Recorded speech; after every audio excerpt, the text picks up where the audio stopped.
Good afternoon, everyone. My name is Brian Wee, and thank you for joining us. Now, I'm going to look a bit impersonal if I don't look at the screen because I'm reading from a script because we have a very tight schedule. So I actually have a prepared script to quickly go through. I've got 10 minutes to basically introduce everybody and give you an overview of what we're going to go through in the next 2.5 hours or so. So Bill Teng from NASA Goddard, you see on the screen, and now the co-chairs of the Agriculture and Climate Cluster, the ACC for short. As a quick reminder, there is an ESIP community participation guidelines similar to a code of conduct that is accessible on your Google Doc notes on your Kiko chat. And the Google Doc contains information that we will use throughout this document, throughout the session, including links to a poll and links to a diagram and all that. So keep that document handy as we go through the session. Okay, with that, I'm going to share my screen and give you an overview of what we are about to go through and introduce our speakers. Now, the screen that you will see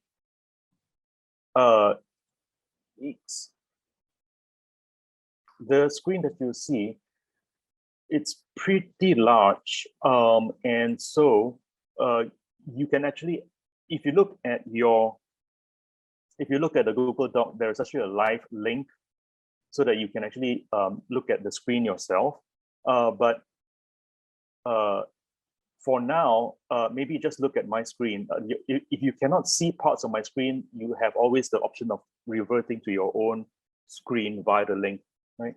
So this is kind of the big picture of where we have been and where we're going for this afternoon. All right. So a year ago, looking at this diagram, this part of the diagram, looking at a year ago, the Ag and Climate Cluster started looking at the issue of data and information interoperability, this part of the diagram, right, across wildfire management phases. So right across the top here, you have the different wildfire management phases, and along the side of the diagram, you have things like data model analysis and decisions. So data to decisions. We wanted to look at the interoperability of data information across all these management phases, but also along the chain of transforming data into information. The rationale for doing this was to examine how concepts discussed at ESIP, like semantic technologies, data information provenance, how all of that can enable fair practices, right? And in turn, how this fair compliance enables use and reuse of data information across these different phases.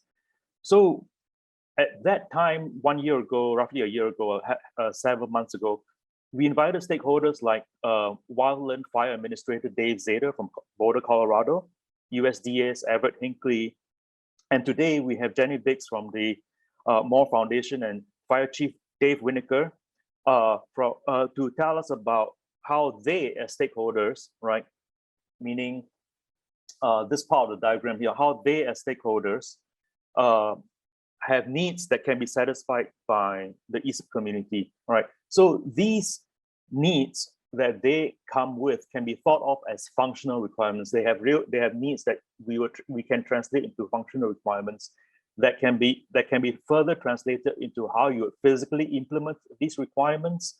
And so here is where later in the talk you have Scotty Strachan will talk about some of the physical implementation constraints around in-situ networks. And then we have Andrea Thompson, who will talk about UAV, how you can implement some of these constraints using unmanned airborne platforms, right? And also how some of these observation platforms need to have their data managed so that you can ingest these data for analysis in either a data assimilation model, like what Dr. Xiaolin Hu will be talking about, or Dr. Sun Ziheng, or Jensen Sun, as we know him, will be talking about how data can be used for machine learning. And so that's how we have created this diagram. That's what this diagram is all about, right? Now, like I mentioned before, our first speaker here is Jenny Biggs from the Moore Foundation. Jenny is a Special Projects Officer with the Gordon and Betty Moore Foundation. Jenny recently led a workshop that synthesized stakeholder requirements from a wide variety of stakeholders. And here, when I zoom in, you can see that workshop report that was produced by the workshop that Jenny led. Now, that workshop report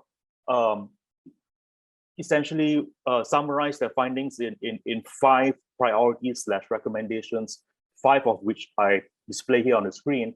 And for now, for our purpose, I just wanted you to pay attention to the first requirement, first recommendation, to develop a shared integrated platform for diverse sources of data, intelligence, and information. And so Jenny will come on later to talk about how, when she represents stakeholders from the outside, how we should, as technology solution providers, we should keep our mind on kind of what the stakeholders need, right? Now, after Jenny, next part of this diagram is how, after Jenny, we have an Fire Chief Dave Whitaker, all right, who from the Moraga Orinda Fire District. Dave Whitaker has been in the fire service for over 16 years and came strongly recommended by the Moore Foundation as a very forward-looking professional intent on using data and technology for fire management, right? So what Chief Whitaker will be talking about is the social and technical challenges that is part of his work. And you see some of the social challenges here, some of the challenges that he deals with in dealing with residents who have certain expectations of what they need to do versus what the fire department needs to do. So he has to deal with both social challenges as well as technical challenges. So some of the technical challenges are manifested here in this diagram, which Fire Chief Whitaker will go through in detail. So I urge you to listen carefully to what Dave is communicating, because his needs represent what most of us might say are operational requirements versus research needs. So most of you are aware of these, the dichotomy between operations and research. And so it is in that same vein of operations versus research that we're going to hear, we're going to hear from Scotty Strachan. So Scotty will address this operational versus research needs in his talk, right? So Scotty is one of the co-chairs of the ESIP Envirocenter Cluster, and he is intimately familiar with the Nevada Climate Ecological Assessment Network, or NEVCAN, right? So Scotty will talk about the physical implementation and data management challenges as it applies to in-situ observation networks. And given Chief Whitaker's talk about fuels, how would one implement in-situ networks that can deliver the data for both research and operations that relate to fuels, right? The distribution of fuel structure across the landscape. Now, Andrea Thompson will be this part of the talk right here, where Andrea is from the University of Michigan, who also led work on the ESIP drones cluster. Now, Andrea will bring a different perspective from Scotty, and Andrea will bring us into the air and talk about how data acquired using UAVs can be used to inform models further down here, right? How data acquired from the air can be used to inform models. So questions that Andrea will be addressing are things like, how should you manage UAS data so that it can be used in geophysical numerical models and in machine learning algorithms, right?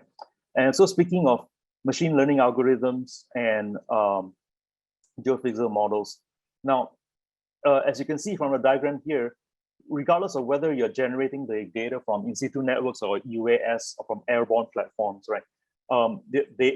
These platforms generate data products that should be ideally care and fair compliant. And I've indicated on the side of the diagram here some of the relevant work from ESIP clusters that speak to care and fair as it relates to data products. Now, but here's where Dr. Hu Xiaolin Hu, who is a professor of computer science at Georgia State University, this is where he comes in. So Xiaolin will be giving us an overview of his work on using data from multiple sources, right? Multiple sources, including UAVs, for fire prediction using data assimilation models. And then, really not last, but really not the least, Sun Ziheng, or some of you know him by Jensen's son, right? From George Mason University.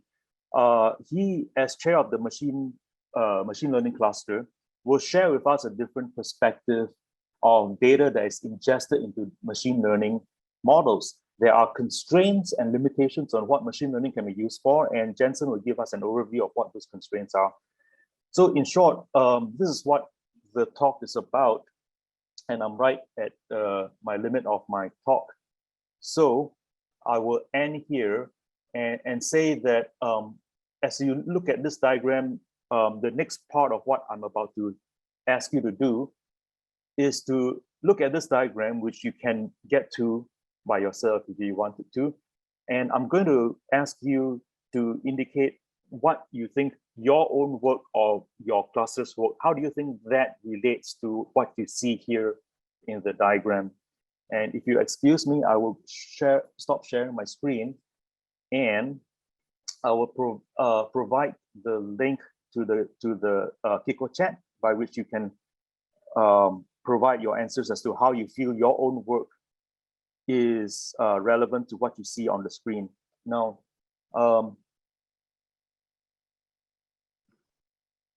I linked it in the chat, Brian. Oops, oh, great. Good. Thank you. There's 2 links. Perfect. So on the chat, if you look at a chat, there is a Slido poll now. So I'm looking forward to seeing how you think your work or your cluster's work relates to what you just heard. And we have roughly 2 minutes.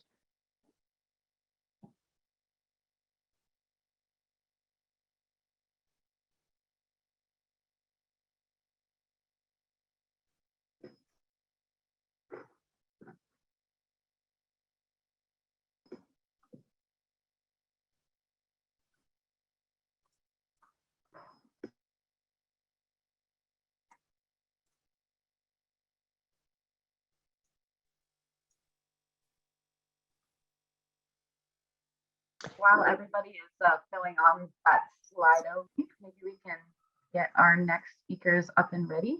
So I think we're starting with Jenny, right?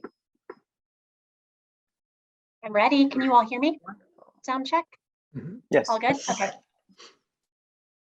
Great. Well, I'm hoping the audio is just right and you can hear me and not the puppy playing with the ball in the background. So if anyone has a hard time hearing, let me know. But thank you so much to Brian and to Bill for inviting me to join today. I have to start by saying that I'm inspired to see all of you here, or virtually here anyway, because the expertise and the energy and the time that I know you're willing to lend to this challenge, and it is a big one. I'm guessing with the experience and the knowledge that's represented by this group, there's no need to rehash the data and the research that show how important the wildfire problem is. Some of you may have been personally touched by fire in recent years too. For me, living out here in Marin County, which is just north of San Francisco, our summers and our falls are now often dominated by at least an awareness of increased fire risk, and making sure that our go bags are packed, and often smoke-filled air that tends to have an extra toxic odor to it from incinerated structures, even when they were several counties away. And then sometimes, at least, winters like this one bring some welcome rain. But this winter also brought the Marshall Fire to Colorado, as we all saw. My sister-in-law is a professor at Boulder, and she spent the tail end of her holidays frantically trying to figure out if her Louisville house was still standing. And as it turns out, she was one of the lucky ones, and her home was not one of more than, I think, 1,000 structures that were destroyed by this truly freakish winter fire that was fueled by climate and drought and historic winds that apparently blew through at over 100 miles an hour. But she and her daughter are still stuck couch surfing with friends until they can get the all clear to return to their neighborhood. And we know that a generous flood of funding is going to follow to try to provide relief for those who have been impacted. But in the end, that's really all it can be after the fact, which is just relief. And that fire was an outlier, but there are a lot more outliers these days, and they're starting to add up. And so that's why I think, anyway, that we can and should be thinking also about making sure that catastrophic events like this don't happen in the first place. And so that's why I am so grateful for the work that you're all willing to put into this. I was asked to help frame the discussion today based on a few key lessons that I've learned over the last few years of engagement in this wildfire issue myself as an outsider. And to back up by way of introduction, as Brian mentioned, I work at the Gordon and Betty Moore Foundation. The Moore Foundation was started 20 years ago now by Gordon Moore, co-founder of Intel and Fairchild Semiconductor before that, and his wife, Betty. They wanted to create positive outcomes for future generations. And so as staff, we try to help realize that vision through 4 programmatic pillars. First, environmental conservation that's focused on grant making to safeguard intact ecosystems of global significance. Science to support non-biomedical discovery-driven research. Patient care to improve patient outcomes, especially through improved diagnosis.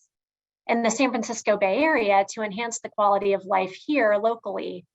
And I mention all of that because you can see with that context that wildfire for us is really at the intersection of literally everything that we do. The vast majority of our grant making is really allocated to long-term board-approved initiatives that fall within each of those 4 programs. But with a small sliver of flexible funding outside those programs, we've been able to consider what kind of science and technology might help improve wildfire early detection and assessment and response. And so that began in earnest for us in 2019. And we've been working since with experts who have long been in the field, people who have an understanding of fire behavior modeling and remote sensing, AI, drone development, and really critically, fire management. And so that brings me to the first key takeaway with relevance, I think, for all of us today, and that is that it is just really, really important to co-design and co-develop potential solutions with intended end users from the start.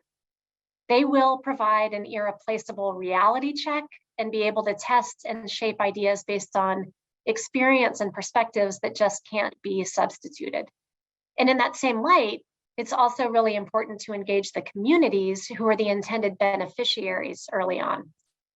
We hosted the workshop that Brian mentioned back in April 2019 to talk as a group about what it would take for a fire immediate response system. And one of the high-level points of guidance that emerged was that the development of any related new information products and delivery systems would need to be co-developed with intended end users to make sure that the resulting information would be tailored and useful. So co-design and development is a vital necessity. The second key takeaway is something that we have heard and seen from our very first foray into this world, and that is just how very fractured and siloed the wildfire space can be. And I'm sure that's not news to any of you, but there's just so many different geographic and timescales and variables and actors and perspectives. And that means that it's critically important to work hard to connect all the dots and really push for the integration of solutions wherever and whenever we can. And in that workshop that we mentioned earlier, this was reflected in the first of those main recommendations, specifically to develop a shared and an integrated platform for diverse sources of data, intelligence, and information. And now with those twin points in mind, it is my privilege really to get to introduce you to someone who's here to offer you his words of wisdom and frontline perspective. Chief Dave Whitaker has often been willing to be a sounding board for us, whether it's helping us vet creative proposals or just test our fundamental assumptions and logic. And we're so grateful for the clear-eyed vision that he keeps at the forefront, the patience and time that he's had for us, and the direct feedback that he's been willing to offer. And you'll get to hear some of that today, I expect. He has reminded us, for example, that throwing more fire engines and people at the problem will not solve it. Big fires and hard to access fires are going to burn. He's helped me think about looking for concepts that are really in that Goldilocks range, neither too incremental and also not too far-fetched. So on the one hand, not just buying 3 new helicopters. On the other, maybe at least not yet, armies of microscopic drones that are carrying nano-sized payloads of fire suppressant, although it sounds cool. But he's also reminded me more than once that a bird's eye view of canopy cover can't alone tell us everything that there is to know about the full vegetation and fuel load picture. There is a need to integrate those data on the ground too, and that's not just metaphorical. So for all of those reasons I've mentioned above, you're in for a treat. If you didn't see his full bio, I will just mention that Chief Whitaker has been in the fire service for, I actually think, 17 years at the head of the Moraga Orinda Fire District out here since 2017. And there he developed a comprehensive strategic wildfire risk reduction plan using early warning systems and real-time fire spread modeling informed by terrain and fuel load analysis to quantify and then reduce risk using prescribed fire and fuels mitigation. He's also served in the Marine Corps as an active duty infantry officer and remained in the reserves, serving as commanding officer of the 4th Force Reconnaissance Company from 2014 to 2016, and deputy commander of the 23rd Marine Regiment beginning in 2019. He's currently a veteran fellow at the Hoover Institution too, in all of his free time. So now I'll leave you with what I think is probably the single most important thing that I can say today, which is Chief Whitaker, over to you. Oh, thank you, Jenny. And I should say Jenny sells herself short. She's the patron saint of bright ideas in the fire service pre-fire planning space, and has brought to life a number of the projects and demonstrations we've been able to execute in the fire district. And I do think that's worth noting just in passing that the partnership between a local government entity, which has the authority but doesn't have the means, and also doesn't often have the understanding of what the art of possible is, combining that with a funding entity that sits astride the intersection of many bright ideas, has allowed us to do some really interesting things on a very short timeline, and has allowed us to try some things that didn't end up working, that we never would have been able to fund with public money, because at the local government level, there is no such thing as an R&D budget. So with that, I'd like to offer a few thoughts that hopefully can help the group shape all the talent and the intellectual horsepower that's present here today to help point it in the right direction. And that being a direction that is helpful, is incremental, but is not at odds with some of the realities on the ground. So let me start with a few points here from the slide. The first, I think, is a good reminder that everyone knows if you think about it, but often gets lost in our rush to quote unquote solve the fire problem. And that's fire is a natural and recurring part of the landscape. I was talking to some high school students yesterday, and one of them kept referring to combating fire. And I think that's certainly a widely shared position, but it's fundamentally flawed. And it was quote unquote combating fire as part of how we got here. With the systematic exclusion of fire starting in 1910, at the same time, we did not stop photosynthesis, and we allowed 110 years of combustive fuel to accumulate on the landscape. At the same time, we built millions of homes in the wildland urban interface that created imperative to fight fire and made it impossible for us to simply retreat and allow nature to take its course in these areas. And then overlaying all of that is climate change, which certainly has not created the problem, but it's exacerbated it. It's increased the rate of interest at which the bill is coming due by increasing our exposure to in California, to the destructive fall winds, or in the case of Boulder, creating those conditions where things are dry enough and windy enough in January, when most folks in Colorado are thinking about skiing, to create destructive wildfire that move simply too fast to suppress. And while fire is a natural and recurring part of the landscape, it's also worth remembering that fire is a literal force of nature. And when a big wildfire is chugging along, it does not matter how many fire engines, firefighters, helicopters, aircraft, or swarms of autonomous drones you throw at that problem, that fire is going to burn until conditions change. And sometimes those conditions are the fire runs out of fuel. We see that every so often in Southern California, where we hold the fire at the Great Pacific Fire Break every time. Or when fires burn too far to the east and they simply run out of fuel as they hit the dry lake beds that are beyond the Eastern Sierra. Or more frequently, conditions change with a change in the weather. And if you look at the time and space in which most of the large fires we've experienced have been either contained or declared out, it has had to do with the change in the weather, not the allocation of firefighting resources. Because when conditions are not favorable, those fires cannot be stopped. And the best we can do is we can get the humans out of the way to protect lives, and we can do work to increase the defensible space around the homes in its path. So hopefully we end up with these small unburned islands where the values at risk are concentrated.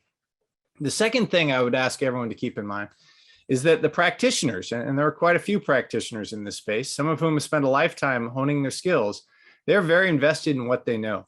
And there are things that are not helpful. As a case in point, one would think that real-time fire perimeters would be tremendously helpful. Well, within the campaign wildfire context, decisions are made on either a 12 or a 24-hour planning cycle. And if every 5 minutes brand new information becomes available about the fire perimeter, that is not helping anything, because the response time, the flash to bang, if you will, from when the fire perimeter is understood until a plan can be devised, resource allocated, resources travel to that location, resources unload, set up, and get to work, there are hours and hours of time involved in that. So sometimes less is more, and a once-a-day update on a fire perimeter from a planning standpoint is ideal. More frequent updates would, in fact, not be helpful, because they would exceed the speed with which the incident could respond to them.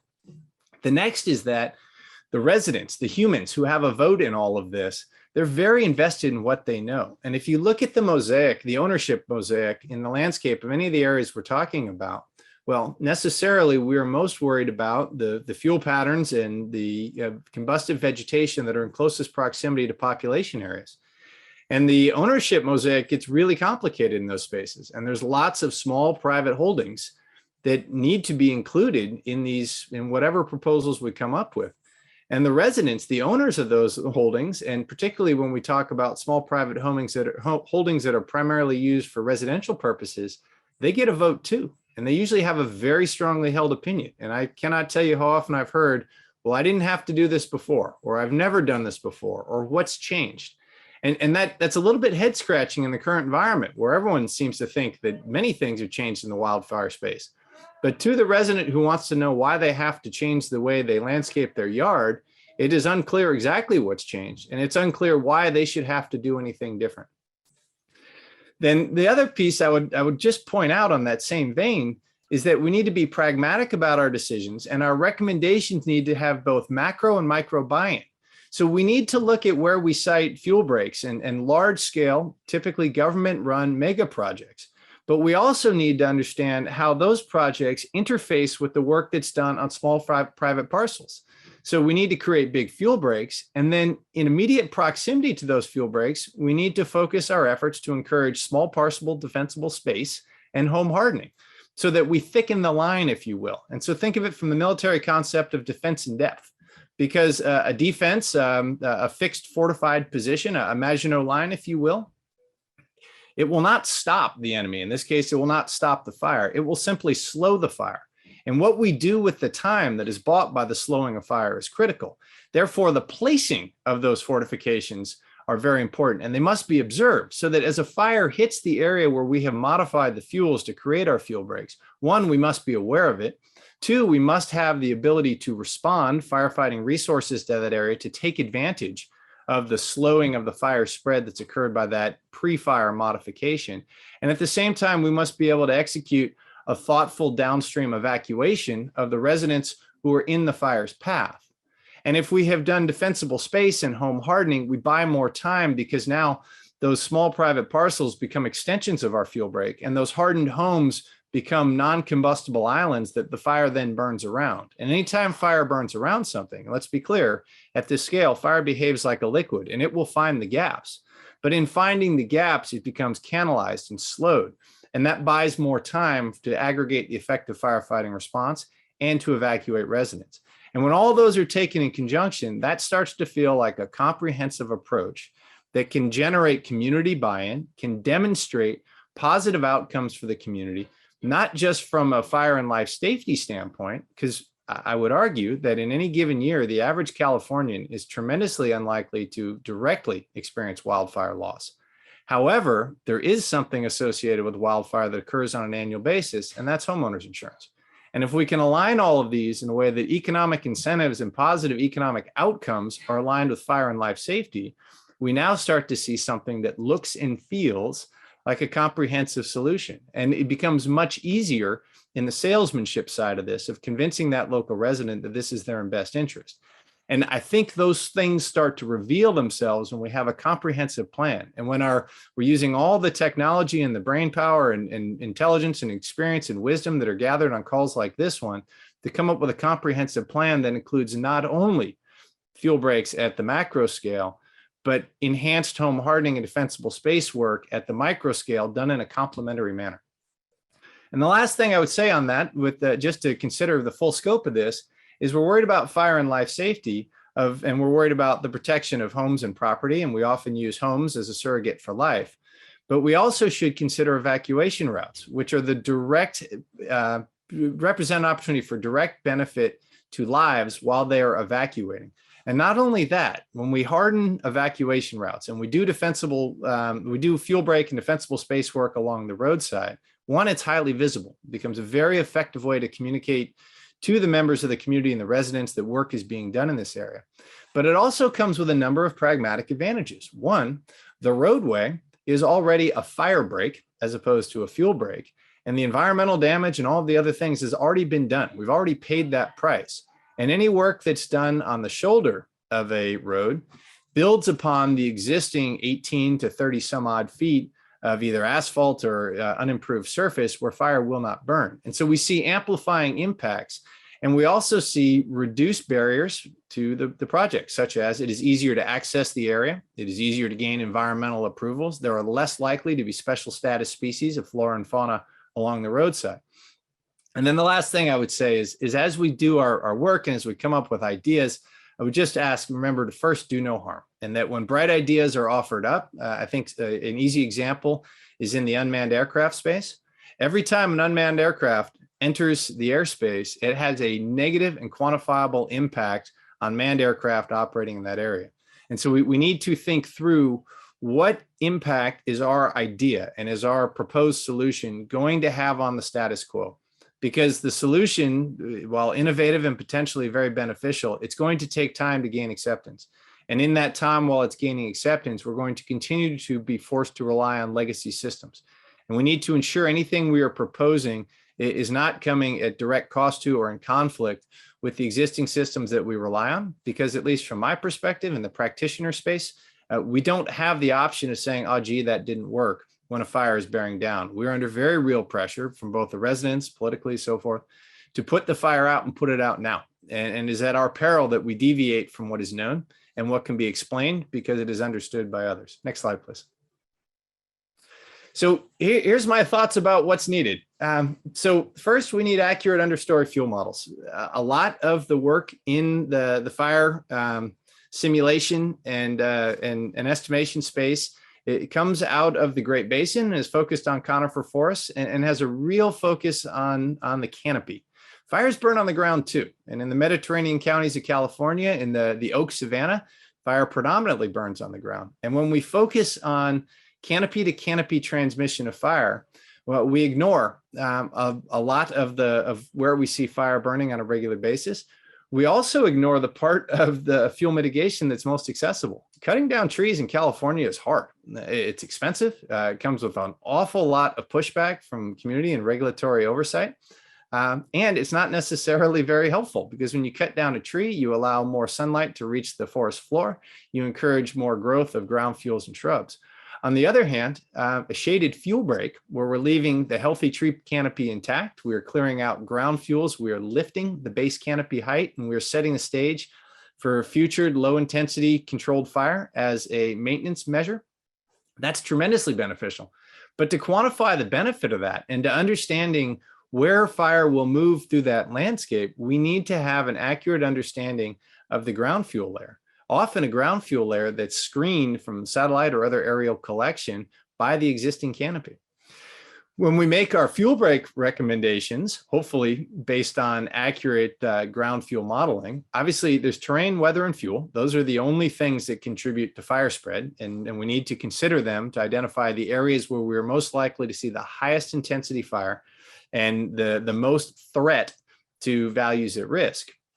Because a fuel break for the sake of a fuel break, one, it's not going to be maintained, and two, as I mentioned before, if it's in an isolated area, you're simply not going to be able to get response units to that area to hold the fire. And I really don't care how thorough the fuel break is, fire will find a way across. A tree will fall, an ember will loft, one or the other. And every fuel break I've seen that's been effective or fire line that's been effective has to be plumbed and held by humans as the fire approaches it over a significant period of time usually.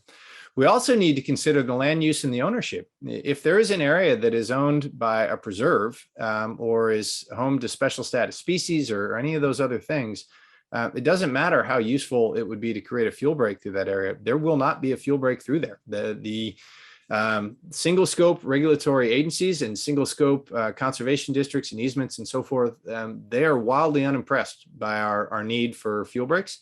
And so it's important that as we draw these maps, we consider not only the pure fire science of where the fuel break will have the greatest benefit, but we consider the accessibility of that land to do work.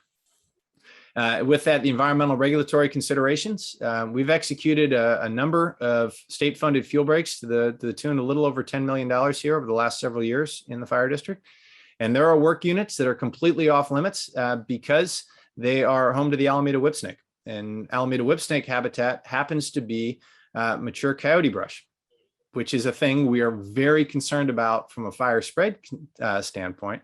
However, if it's a federally protected species, thou shalt not do work in that area. Or if you do work, it's under such onerous limitations, such as only but with hand crews, that the production rates are so poor, the cost per acre is prohibitive, and you're simply unable to carry out work in those areas. And we're talking to the tune of $20,000 to $30,000 per acre with a 2 to 3 year return interval, which is simply not economically sustainable. To that point, you have to consider out-year maintenance. If you conduct fuel break work and you don't come back and maintain it, depending on the area, you have 2 to 5 years of residual benefit.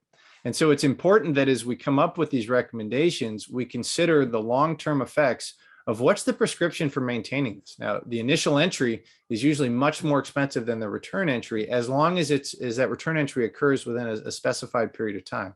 And so I would just ask for those who are thinking on this problem and thinking about how we can do all these things to come up with optimal fuel break siting, we consider the return interval as part of the prescription for making the recommendation. The fuel break should be in this area to this prescription on a return interval of X years, which is tremendously helpful for those of us in the practitioner space, because when we're making grant applications, it is helpful if we can identify when we're going to need to get back on that land.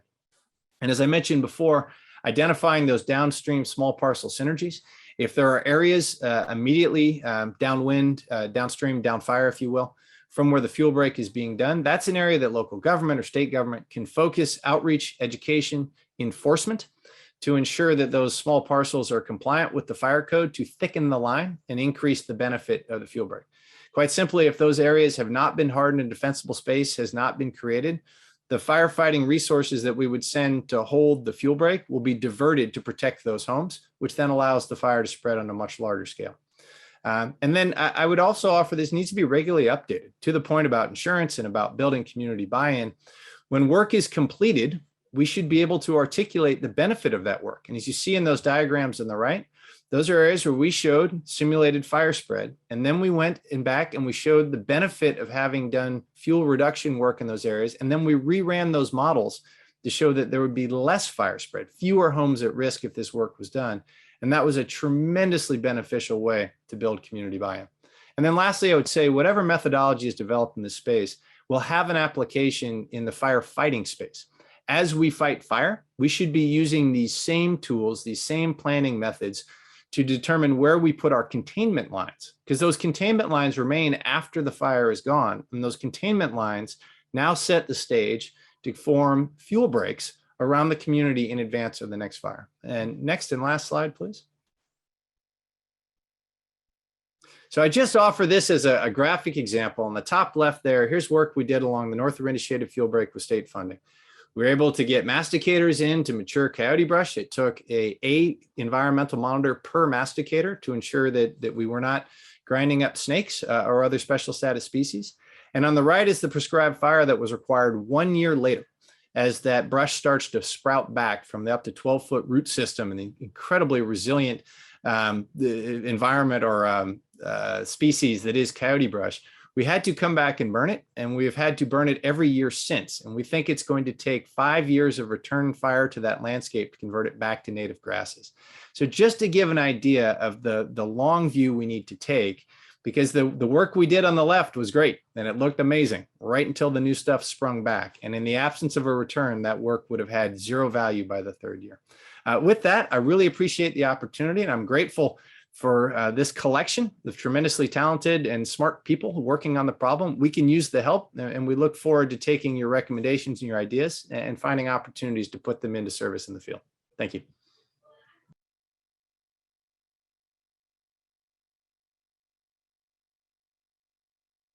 Thank you, Chief Whitaker.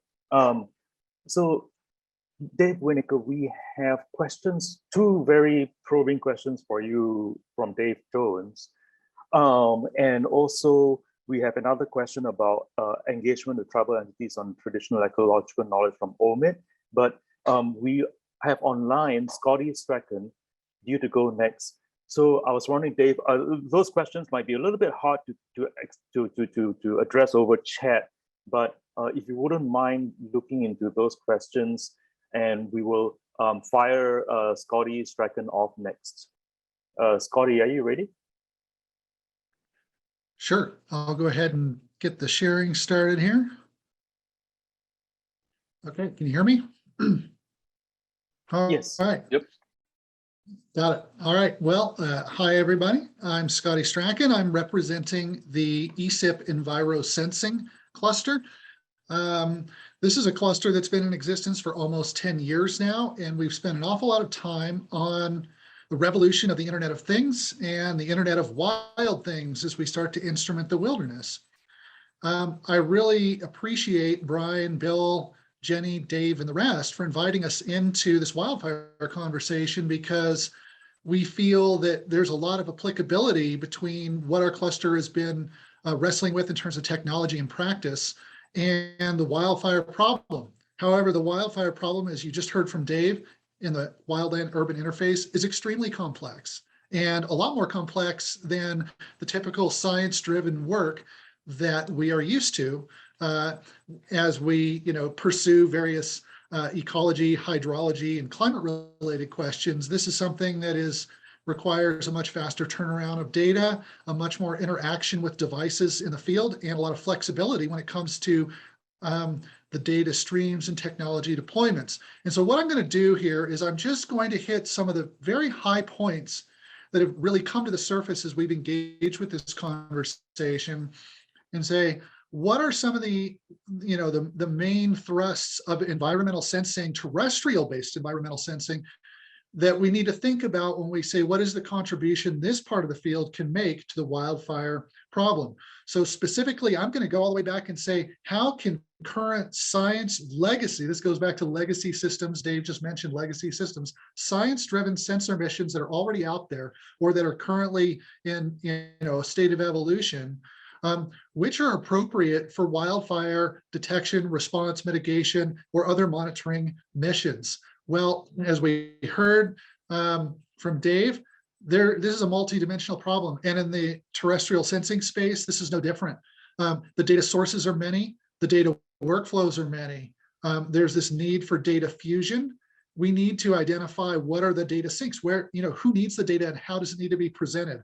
And what is the time results? These are all kind of requirements that the stakeholders like Dave and Jenny will drive as we start to engage this problem over time. We don't have a lot of time to go over the detail of this diagram. This is a diagram that is part of this project in Nevada that we're getting off the ground about the wildland fire science fire continuum. So we're viewing this in the same way that Dave is, and that is fire has a place on the landscape, and we're really, any particular place on the landscape is either experiencing a fire or in between fires, and the next fire will come at some point. And so where have the scientists' heads been at, and how has environmental sensing evolved to target these science questions? Well, as I mentioned before, ecology, hydrology, fuel buildup, these are the kinds of things that we're starting to turn our attention to in these fields but in the context of science and management, not in the context of emergency response and tactical operations. And that's a shift that I believe we can make if we have appropriately designed cyber infrastructure. So in the left-hand side of this diagram, you'll see the fire continuum across the landscape is tied very closely with wildland fire science through technology and data-driven cyber infrastructure. And that means attention to things like data networks and transport, acquisition of data, how are we acquiring data, the analytics, which we'll hear more about later, and the systems that are behind all of that. So the technology is the key to all of this, but it's also a very complex problem. And we're just starting this conversation, I would say nationally, on how to do it. So this means transforming how science-based terrestrial environmental sensing has been designed and deployed, where it is, geographic distribution, then the physical connectivity. So are we connecting these systems, and do we have connectivity overhead to add to existing sensor systems in the field, or provide two-way control out to devices in the field? These are things we have to think about. All of this is going to be driven by software. I would say that the software behind a lot of what's out there now is kind of very immature, and it's still evolving. So injecting process automation into field science is something very new, but something our cluster is very interested in, and I think this wildfire conversation can help drive. The computing and storage and how you distribute infrastructure from the edge, from the field deployment back through aggregation points, and then finally to, let's say, cloud systems. That'll also be very important when it comes time to talking about security, turnaround, and time to deliverables, not just about time to science anymore. So the immediate future is going to need some work along the lines of small, inexpensive, and distributed sensors, real-time connectivity and work in systems that have low power consumption, participation in airborne and terrestrial remote sensing, which is evolving rapidly right now, both low Earth orbit satellite systems as well as UAS airborne systems. Integration with machine learning. So we're going to hear more about some of these ideas later. And of course, it will have to be driven by open data standards or metadata models so that these data can be exchanged rapidly in an automated fashion. So that means distributed software computing frameworks are going to be at the base of it. One of the projects that our cluster is affiliated with is this USGS Next Generation Water Observing System. And I know a couple of the folks had signed into the document. I don't know if they're still on the call, but the USGS is actually looking at hydrology in the same way that Dave and Jenny and others are looking at wildfire. And so there's a lot of sharing of practices and co-development that can take place in this space. And we're glad that ESIP is involved. There are already real-time wide area monitoring networks for wildfire. For example, one of the networks that I work with is this network that started in Nevada and is now a cooperative between multiple Western states. And that alert wildfire camera network has been very useful as the first stepping stone to giving local emergency responders direct access to edge devices in the field to control them and view what's going on. The workflows behind this will be very critical. That's going to be a set of software stacks and roles. No time to go through this diagram now. But again, when we think about edge to edge, the edge in the field back to the cloud and then back to the users, what are the software stacks and practices and roles that need to take place here? It's a complex architecture. And again, our cluster is ready to engage with this. The networks are similarly complex. You're not going to be able to rely on a single provider, whether it's a cellular network or a satellite data link provider. In order to get this work done, you're going to need to apply the best practices of wide area networking, which is network diversity, multipath management, and figuring out how to merge data networking across a wide variety of providers is going to be the challenge. But I think that the conversations I've heard on the national level are getting better in that regard. The software behind this, again, will be very complex, containerized, portable software modules that are designed to stream, store, and forward data in a consistent way will be key. So if you have students or colleagues that are working in microservice architecture or cloud service software, that's what's going to be used for these kinds of things. Can we keep this science-based and science-ready? Well, from our cluster's perspective, you can. And while we need to be able to get data from the field to emergency responders and users, we also want to make sure those data are being leveraged to ask and answer the science questions that will underpin the long-term management and planning of fire mitigation response. So there are, again, workflows that we've thought about in our cluster that might be able to contribute to this, including this diagram of a data framework and the kinds of software services that need to be embedded in it. One example from our cluster is this actively managed software called Dendra that was designed around critical zone observatories and long-term ecological research stations, which is a very fair-oriented sensor time series driven management piece. And this is something else that I think our cluster will be able to contribute. So I doubt we have time for questions because we have a very short timeline. So I'm going to just get out of this right now and hand it back to Brian and Lindsay. Thank you, Scotty. And actually, I forgot to thank both Dave Whitaker and Jenny. So Dave, that was a whirlwind of information, and I think Dave, you have a whole bunch of information coming, questions coming from you for you on the chat window. But Scotty, you're right in saying that we are on a tight schedule, and Lindsay has been yanking people left and right with the book.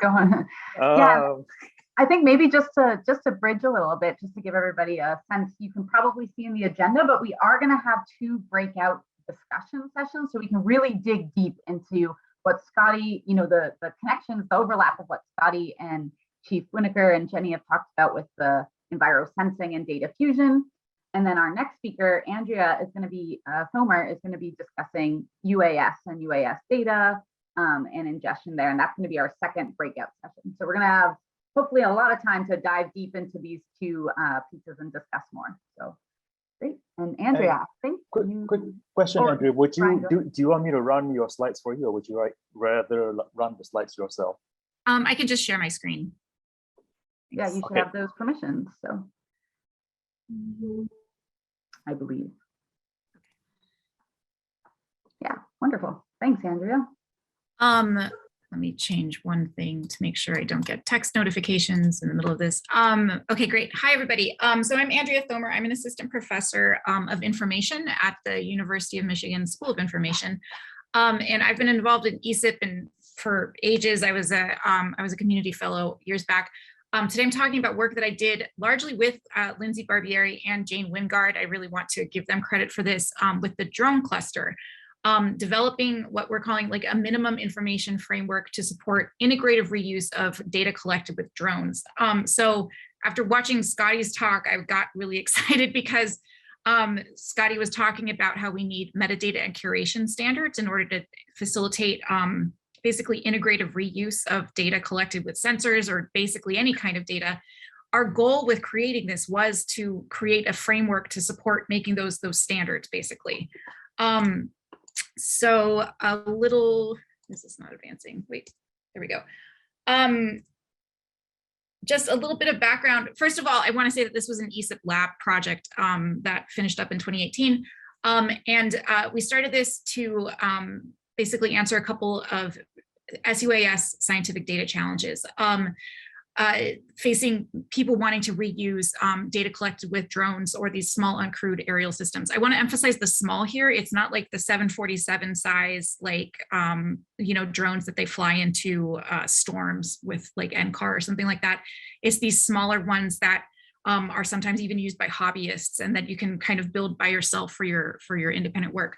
But a lot of this data has high potential value for reuse, but there's not a lot of guidelines for how to reuse it, how to collect metadata to facilitate that reuse. And so some of these data challenges here include what are the standard sensor calibrations and use procedures that need to be defined? What are the best practices for data post-processing? What's the minimum information that needs to be collected about a given SUAS flight in order to facilitate that later reuse? What kinds of formats should be used? What ontologies need to be applied or developed? And so that's kind of some high-level challenges there. We need to address these challenges both to facilitate things like good science and to facilitate data sharing. And I think very germane to this workshop, facilitating quicker and better science. If data is well curated ahead of time, that means you can pull it in for analysis as needed, as opposed to having to do those hours and hours of munging that we're all familiar with in order to bring lots of data sets together. And I think right now, this continues to be true. The drones are being increasingly used, so that makes it all the more important to start working and developing infrastructures and standards. And more, this kind of work is actually possible now, where it wasn't necessarily possible in even 5 to 10 years ago. So I've been saying this minimum information framework thing. There's two concepts to get across here. One is this idea of the minimum information framework. It's essentially a data model outlining the kinds of data and metadata that are collected in a given drone flight, and thinking about what is the minimum information that needs to be captured in order to facilitate later reuse. It's not necessarily a standard, it's kind of a guideline that you can use to build standards on. And I'll get into why it's not a standard in a second. The second concept to think about here is this idea of integrative data reuse. So sometimes when we talk about sharing data or reusing data, it's kind of with the idea that you're using one data set at a time. There's an information scientist, Irena Pasquetto, who coined this idea of integrative data reuse, which is the idea of like bringing together lots and lots of data sets. And again, that's a hugely time-consuming process, and the idea of curating for integrative reuse is to save that time. So that's what we were aiming to develop in creating this minimum information framework. We developed the framework in extensive consultation with drone users, and a lot of this work was done by Bar and Jane. So we worked with drone data collectors to document their workflows, their data products, and their data needs, essentially creating some really robust use cases, and then developed this high-level data model that we then refined through user feedback and are now using as a basis of ontologies. I'm gonna skip this. And so the results are this very high-level model. This is the better image. So I'm going to pause on this one because I think unpacking it a little bit is helpful. So each of these boxes represents one particular class of information or metadata that needs to be captured. The reason that we didn't create a standard, but instead a framework, is that we wanted to try to make this flexible so people with different use cases could actually adapt it for their own needs. So if you look at each of these little symbols, we're trying to denote what classes of information are particularly necessary for particular use cases. So some might be required for operations and management, whereas others might be more important for data reuse, and some classes of information might be particularly important for data curation. So I think this is where we would want to talk with more folks in this workshop and think about what are these classes of information that are more important for wildfire applications and for facilitating machine learning. Yeah, so just some open questions here. The framework was not designed with this idea of doing like machine learning or computer vision as a use case. So I think talking with folks here would help us extend it for that particular one. Machine learning is a very different paradigm of data analysis than what we were seeing with the initial use cases that we were working with. So I think it'll be really interesting to try to dig into that more. And I think that there's a lot of open questions about like what kind of drone data, when and where would that actually be useful? So as Chief Whitaker said, drones can get in the way.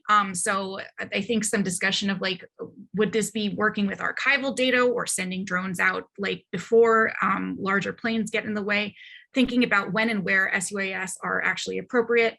And then also talking about like, to what extent do people doing like machine learning or AI approaches need well-curated data versus just access to data if they're using unsupervised approaches? And what sorts of variables and metadata are most critical to facilitating machine learning? And what tools and data pipelines are necessary in order to connect this with other sorts of data. So I saw a lot of parallels with what Scotty was talking about in much nicer diagrams. Yeah, so basically connecting the Earth sensors to what we can send up into the sky. And I think that's it for me.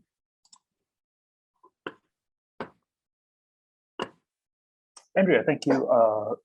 Thank you for the most interesting presentation. Now, so I was looking at the chat as we've been progressing along, and there've been lots of questions and lots of comments. So one quick comment here is that I see people's minds exploding, including myself, because there was a lot of information. I think one of the things that we want to get out of this session is that if you feel like your mind is exploding and that you have lots of questions which cannot be addressed in this session, but can be addressed in your respective clusters, that is an anticipated outcome that Bill Ting and I had talked about, and that we welcome, because we want to see other clusters do their own thing, but having some kind of a common forum occasionally to talk about these things. But all you clusters out there should maybe there are relevant questions for you to answer, which are not any of our expertise but your expertise. So that is a good outcome if what I'm seeing on the chat is really indicative of what's going on in people's minds. Now, right now we are actually technically on a break until 2:35, which is 2 minutes away. So Bar, what do you think of extending just a little bit? Let's give everybody a 5-minute break, get some water, process a little bit, and if folks are still back here, I don't know, Brian, that could be if you want to put up some of the Slido results, just so folks can take a look as they take a little break. But yeah, let's give it 5 minutes and come right back. Okay, so we'll see everybody back here at 2:38 sharp. But if you want to talk about your Slido, I have comments about your Slido responses. Come back at 2:36, 3 minutes from now. Okay, so everybody, you need to be back here at 2:38. But if you want to talk about the Slido, come back at 2:36. Great. 2:38, 2:36. All right. And see everybody. Yeah. And of course, take your break. But if anybody has questions, I'll still be hanging here. So if there's any logistical questions or anything, feel free to turn your camera on and say hi. I will share the Slido results on my screen. I hope I'm sharing the right thing. There we go. Ooh. It's always the danger that I'm showing the wrong thing. Oh, it's the right one. Yeah.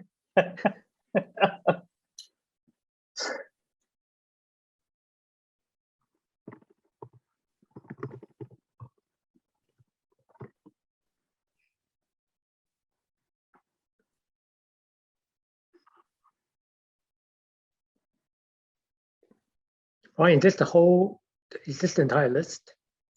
Yeah. Okay. So the ones that I actually found, at least that triggered some thoughts in my mind here is this one talking about communications lead. So I hopefully whoever wrote this can pipe up if that person is still online. But I'd like to hear more about this. That sounds like similar to what Chief Whitaker was saying about the outreach that's needed with the residents. Yeah. I mean, what I found interesting about what Chief Whitaker said about roads and being fire breaks is that it's very obvious from the road infrastructure that these things are fire breaks. Mm-hmm. But I don't. So this comment about communications, to me, I'm tying this in my mind to a little bit of what I think this is probably Tim, who is not maybe still online, Tim Bailey, talking about wildfire and forest climate resilience. I suspect this is Tim Bailey, who has also asked a question on the chat. But to me, this question on resilience and communications, that there is a common link there, which we should try to build into the diagram.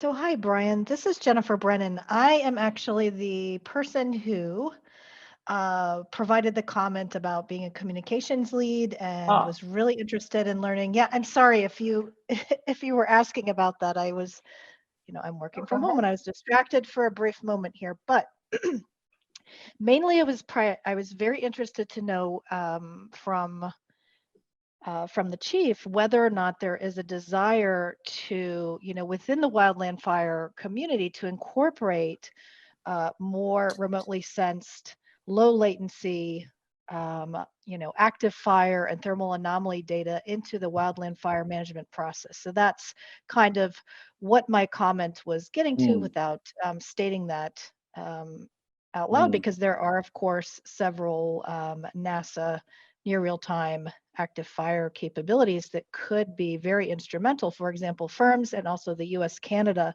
instance of NASA's FIRMS. So that's what I was kind of interested in hearing a little bit about within the session.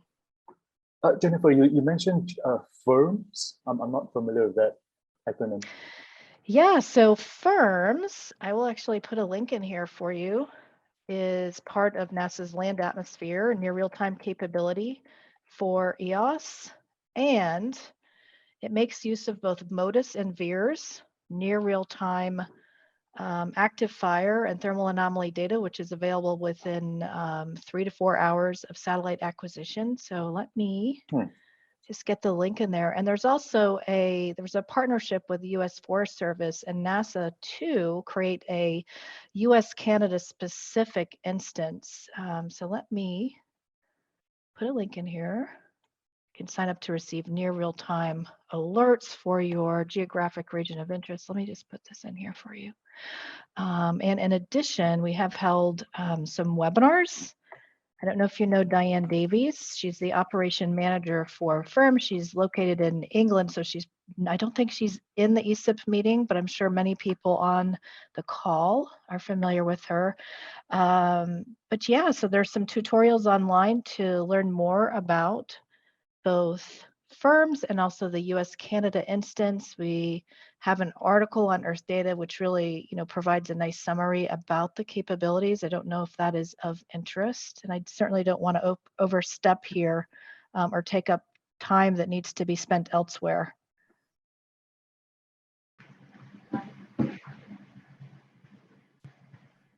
Okay, thanks. I see the link to FIRMS. I will check that out. But in terms of time, I think Lindsay, we're at 2:39.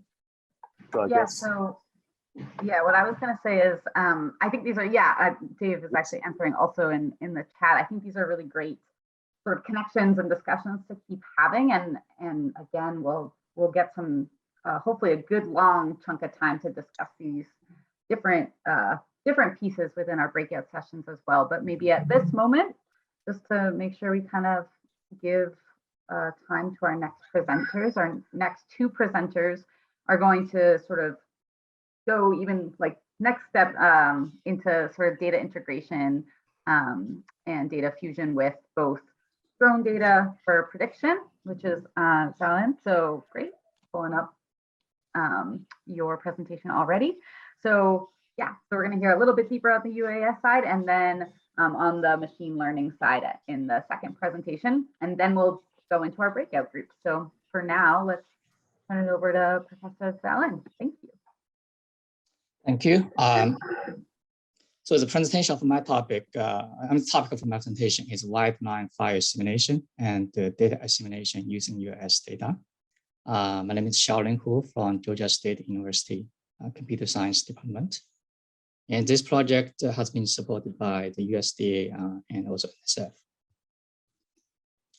My presentation will come from the angle of how simulation model and UAS data can be combined together to support operational fire spread prediction. So in the first part of my presentation, I will talk about some of the simulation models we have developed related to the fire. And in the second part, I'm going to show some ideas of how to use the UAS data for the fire simulation. And due to the time limitation, I will not focus on a lot of the technical details, just give a higher level overview of the work. So in the past decades, we have been, my research group has been developing a simulation model on fire spread behavior simulation. And here is a small video to show how the model works. And here you see different colors means different field model of the area. And also the model takes into consideration of the terrain and also the weather condition. We have developed a web-based tool where there people can load a sample project and ignite a fire and then see how the fire spread over time as an education tool over there. So that's the fire spread aspect, the model. Besides that, we also developed models on fire suppression simulation.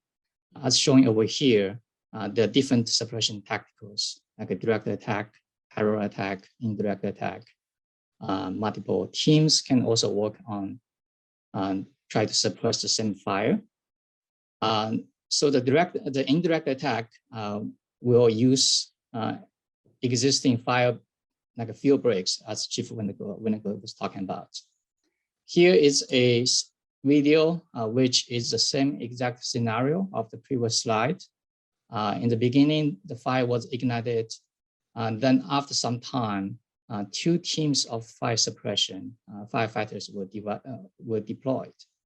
As you will see, we'll write over here, you see the yellow color over here. So one team will try to contain the fire clockwise, and another team will try to contain the fire counterclockwise. So this is a demonstration of the direct attack situation, the techniques over there. So they built the fire line, and of course those fire lines will not be, the fire will not be able to spread outside the fire line. In this particular case, the fire was contained, but as you can imagine, if the production rate was slow, then the fire will escape and will get out of the fire lines. The other aspect we have been developing is called the fire ignition simulation. This is mainly for prescribed fire. So wildfire are free burn fires, but compared to, on the other hand, the prescribed fires are ignited intentionally by crew members. And this picture shows that different fire ignition techniques that could potentially be used. For example, the backfire will be igniting the fires at the downwind sides. This is a safe way to ignite the fire in the prescribed burning. And then the head fire will ignite the fire to make the fire spread in the same direction of the wind. And typically, it will use a backfire first to create a safe zone and then to ignite the head part. So these different fire ignition techniques actually also brings complexity. For example, of course, the different techniques, and also there are different ignition speed, how fast they can be, they want to ignite the fires, how many teams is going to ignite the fire at the same time, and also the start and end locations and the timing of the ignition lines. Like if you want to stop at somewhere, take a break, and then continue to ignite or not. So there are complexity involved. We have developed a systematic way to model the fire ignition, and then we can use the simulation to show the different ignition plans, what will be the fire growth result. And this picture shows some of the like the head fire, backfire, strip head fire, some of the results in a idealistic situation. So those are the models we have developed. They allow us to simulate different situations of the fire. But we all know that a simulation model is an abstraction of the reality. So in order to support operational fire spread prediction, there is a need for real-time data about the fire. So compared to some of the existing techniques for fire collection, UAS has some advantages. For example, they can be deployed dynamically to any well that their fire is burning. They can also, it's inexpensive compared to, let's say, a manned aircraft. So with the data, one of the work that we have been working on is called data assimilation. Basically, this is needed because the US data, we have noticed that it's a lot of noise. So it's very noisy observation, which I will show more details in the next slide. But also it's partial observation. For a large fire, typically a US can only observe a very small portion of the fire, even though the US will fly around, but at any time moment, you can only see a portion of the fire. So there is a need to estimate the entire fire shape using data, which is noisy and partial observations. We are developing a particle filter-based data assimilation method to assimilate real-time US data into the fire simulation model. And this figure shows, this slide shows some of the example data we have collected. This was a prescribed fire event on 2019. So you see there's a picture of the fire and also the picture of the US that was used. Here you will see there are 4 thermal camera images, which are examples of the fire at a different time of the data collection. You can see that at any time moment, the image only covers a portion of the fire. So we are talking about this data in a operational context. So we're not using any fancy tools to try to extract data.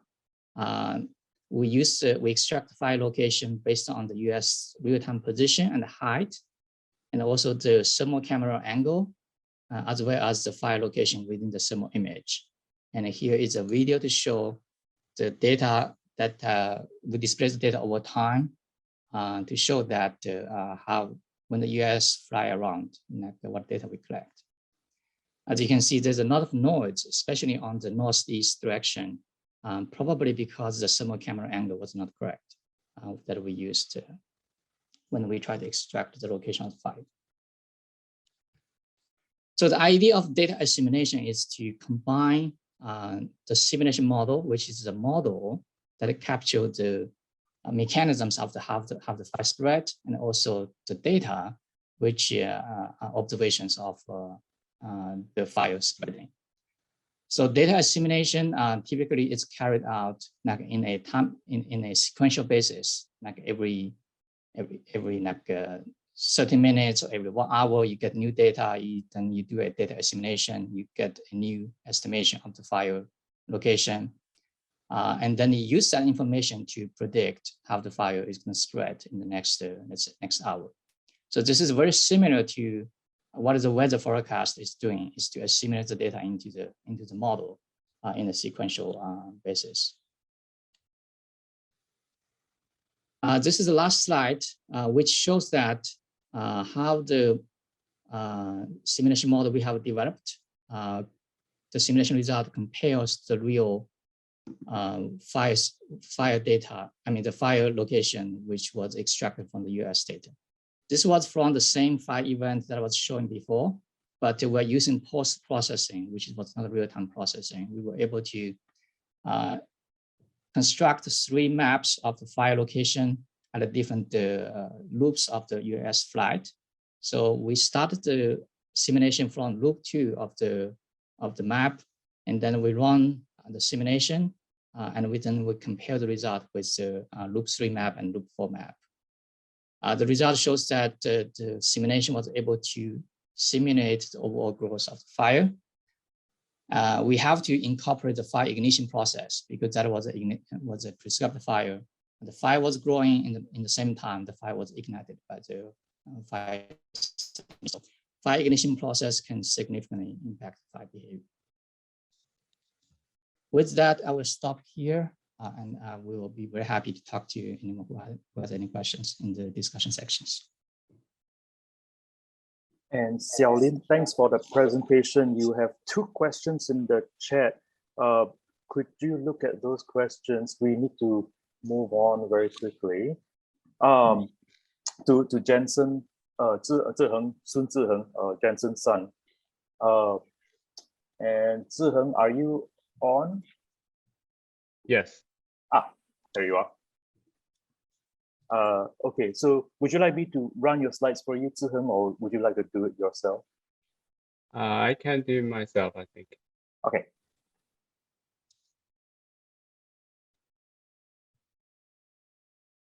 Is it good? Yes. Great. So, hi everyone. My name is Ziheng Jensen. You can call me Jensen. I'm not a wildfire expert. And this is a talk that I gave in the wildfire workshop of the NASA and the US Forest Service. So Brian invited me to give a similar talk here. So maybe some of you already know the content, but I just want to emphasize about the limitation of AI, which when you use it in the wildfire scenarios, just in case, because there is actually a lot of limits or opportunities people are actually not aware of, and when they try to dive into that, it probably will cause a lot of confusion and a waste of time and money. So hope it help you in future. And actually, we just published a paper about Earth AI. We talk about Earth AI because we want to see actually a system kind of product, not just a concept. So we are imagining that Earth AI probably will be a huge combination of some kind of future science fiction like system that can help us to do a lot of things that can make our planet to be a healthy and better place.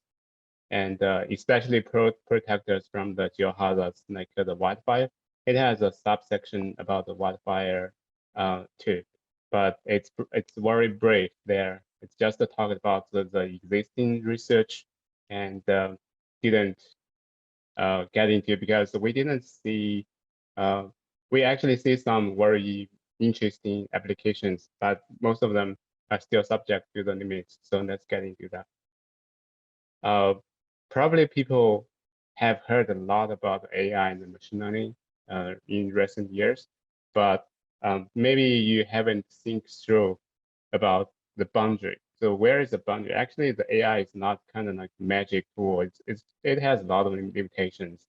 And what you have heard about is just some models which has been developed for decades and only get some breakthrough in recent years because of the hardware and computing power development. So we have to keep those limits in mind before we actually do some serious research or work on this topic. So first of all, it has a limitation on the spatial temporal generalization, and most of the AI models is empirical model.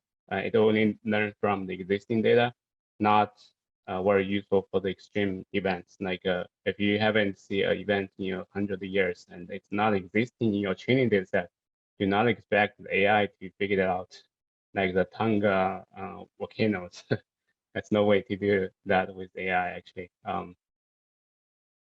But maybe in future it can, but right now the current AI technology wouldn't have such kind of a capacity to do that. And also we barely have any control and regulation on the accuracy, ethics, and reliability currently. So everything is still in infancy stage. The randomness increases machine-induced uncertainties. So we have heard about uncertainty of AI all the time because every time you run the model, it will give you something different. It's kind of like a real world thing. So every time you do the same thing, you get some different results. But the difference is very slightly actually. So maybe at some level you didn't notice that, but it's actually different.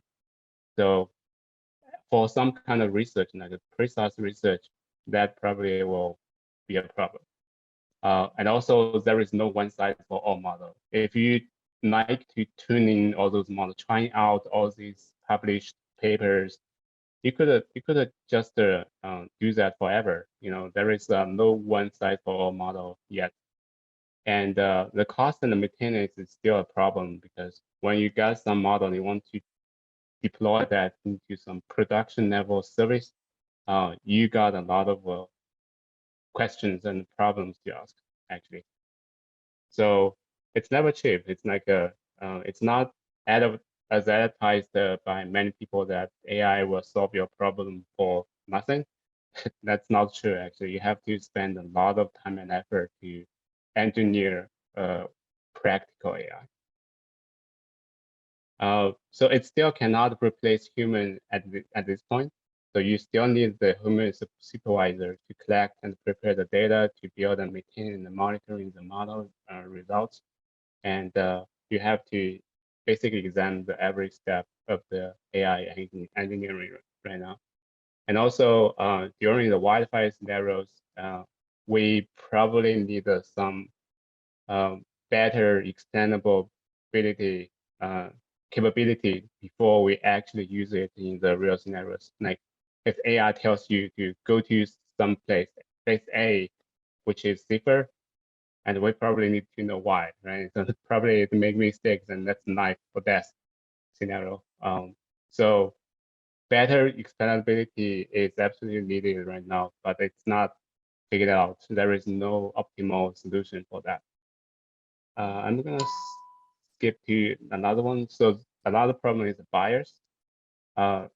Most of wildfire monitoring work is based on the remote sensing data. Maybe the aerospace data, like the drone data, or just the fly plan and take the photos. So those data probably you will some image like this probably it will have like 70% the pixels are actually long fire, and only like 30% maybe less has smoke pixels, and actually the fire pixels is only like 10%. If you train your model to learn this image, actually most of the time and the cost is spent on learning the background pixels. So that's kind of like natural bias, and we actually have no better solution to solve that. Actually, we just want to get this information, but actually most time is spent on learning these pixels. So what we should do actually, based on those limitation habits, we need to do some right things, like ask the right question. So not every question is suitable for AI to solve right now. And you have to find the right data set, train the right model, and set the right expectation. Do not expect to do anything. Like it's not a, all-in-one solution. It can only do some very specific and very well-defined problem solving. And we have to use it in the right place, because it's not applicable in everywhere. We have to define its problem scope before we actually do the application. So the right question, obviously, you have to find some questions. Not all the scientific question is solvable by the AI. You have to find a question that is, you know exactly the physical laws behind that, and you know that there is an absolute relationship between the input and output. Like this question, will the fire reduce the local crop yield next year? Basically, the science has no idea. And the AI probably give you some answers, but you don't know it's right or wrong. So probably it's not appropriate for AI to solve that right now. But things are changing, the technology is evolving, and everything is possible. So for now, if you want to get some quick answers, and you have to ask the right question. But if you dedicate to do some grand challenge to solve that, that's fine. But there is millions of possibilities there. So here are checklists. What is a right question? And if you're interested, you can check it out. I think the slide is somewhere. Brian probably will post it later. So choose the right data set. It's obvious because AI depends on data. AI is like data hungry models. So we have to choose the correct data. Otherwise, it's going to be X in, X out. So normally we're going to use the ground data as the training data set. But if we do not have that data, we're going to use the space remote sensing data. And if you do not have both, like nothing at all, you can use the model simulation because probably that's the only thing you have.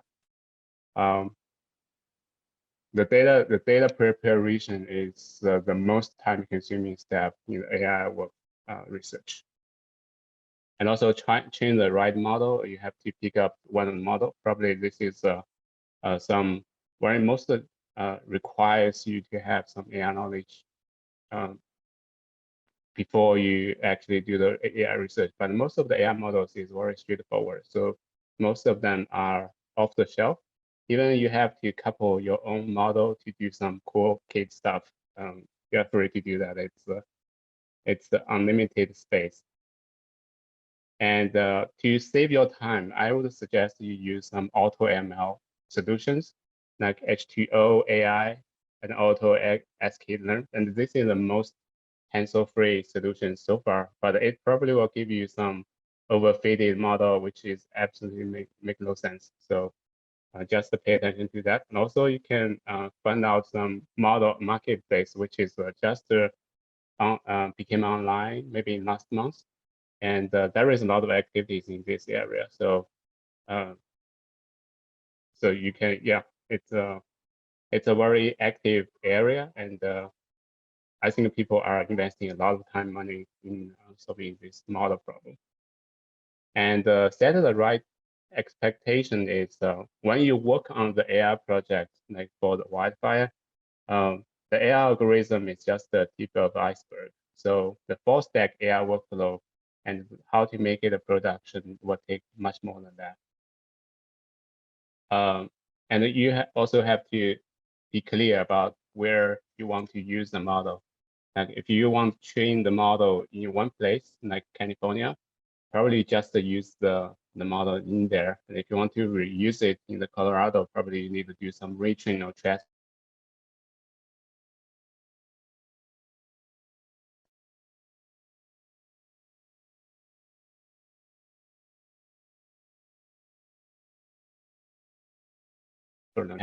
We have to keep these caveats in mind and develop the solutions backup plans. We need backup plans actually. If AI doesn't work, we have to know what's going on now.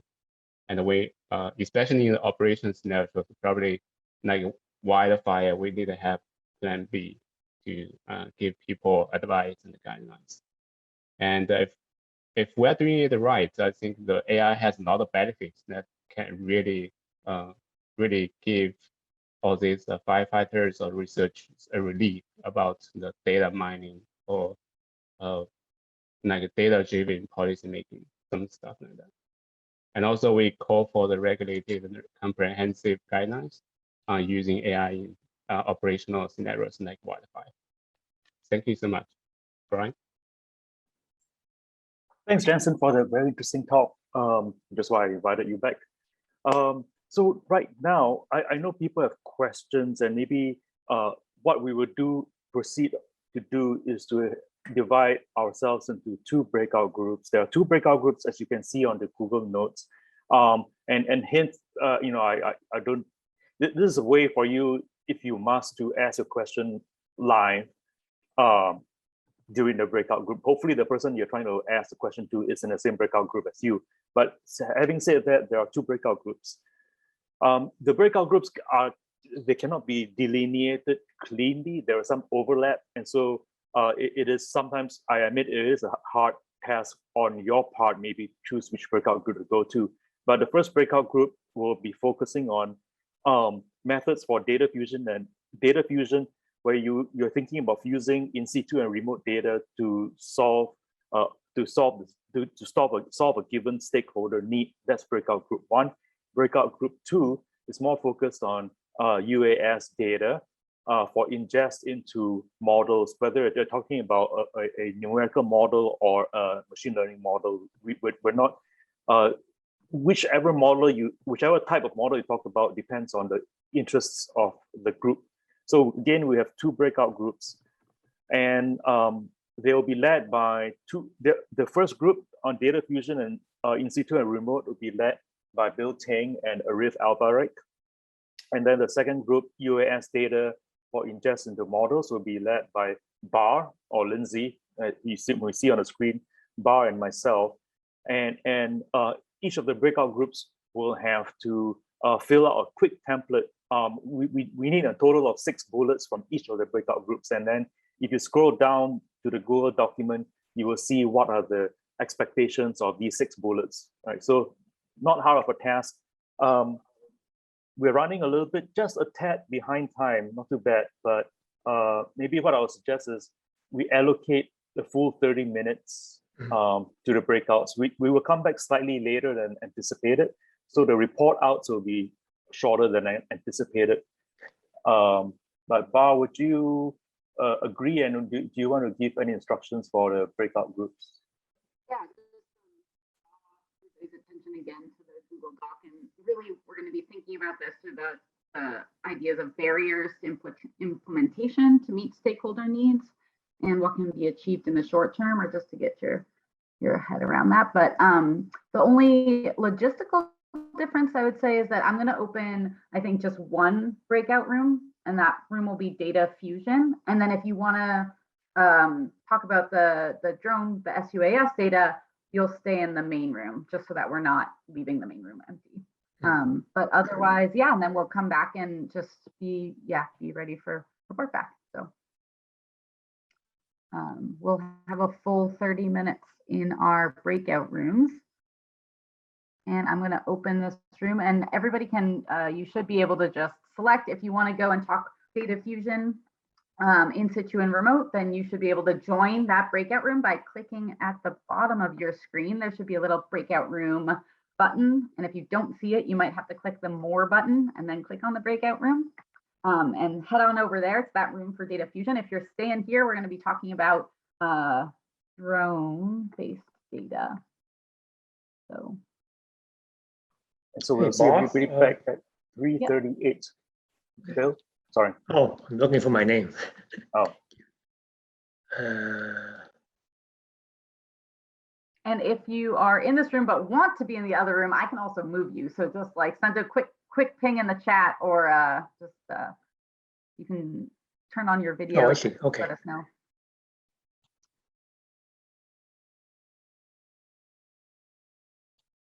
So it looks like people are moving. So data fusion. Great.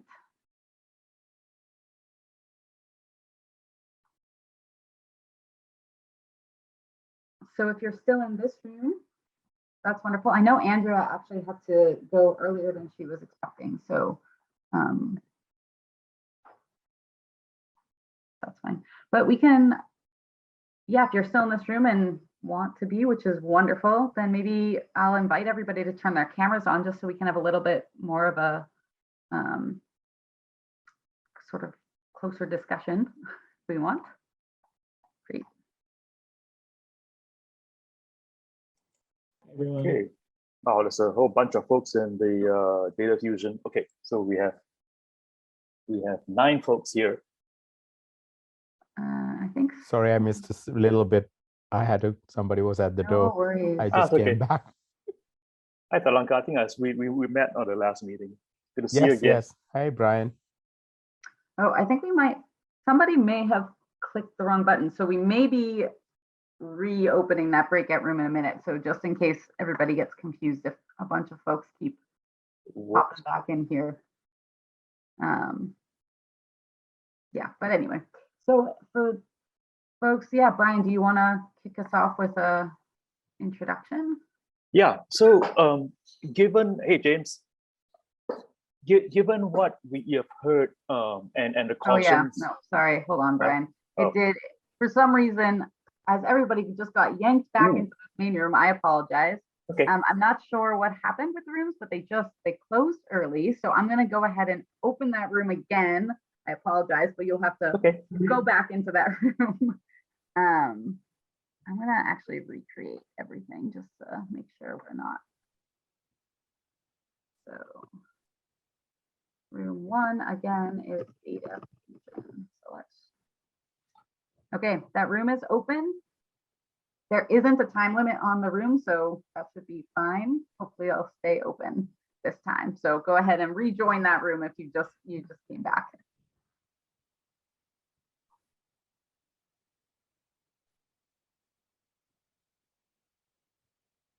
Hi, Bob and Brian, this is from Chong Lin. Then what's this room about? The other one's the data. How about this room? We're focused on mostly just UAS data for ingesting the models. Thank you.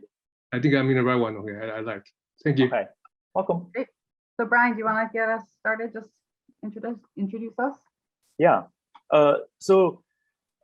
Wait, do you guys want to just very quickly go around the room? We have half an hour, but kind of introduce yourself, you know, and what you do and what is your interest here in this, staying with us in this group. I mean, if you have an overriding interest that you want to talk about, you know, by all means, this is the place for you. So let me give the order. How about Xiaolin? Please, Xiaolin. Okay, yeah. So I just give the presentation, so you probably get an idea already about my work.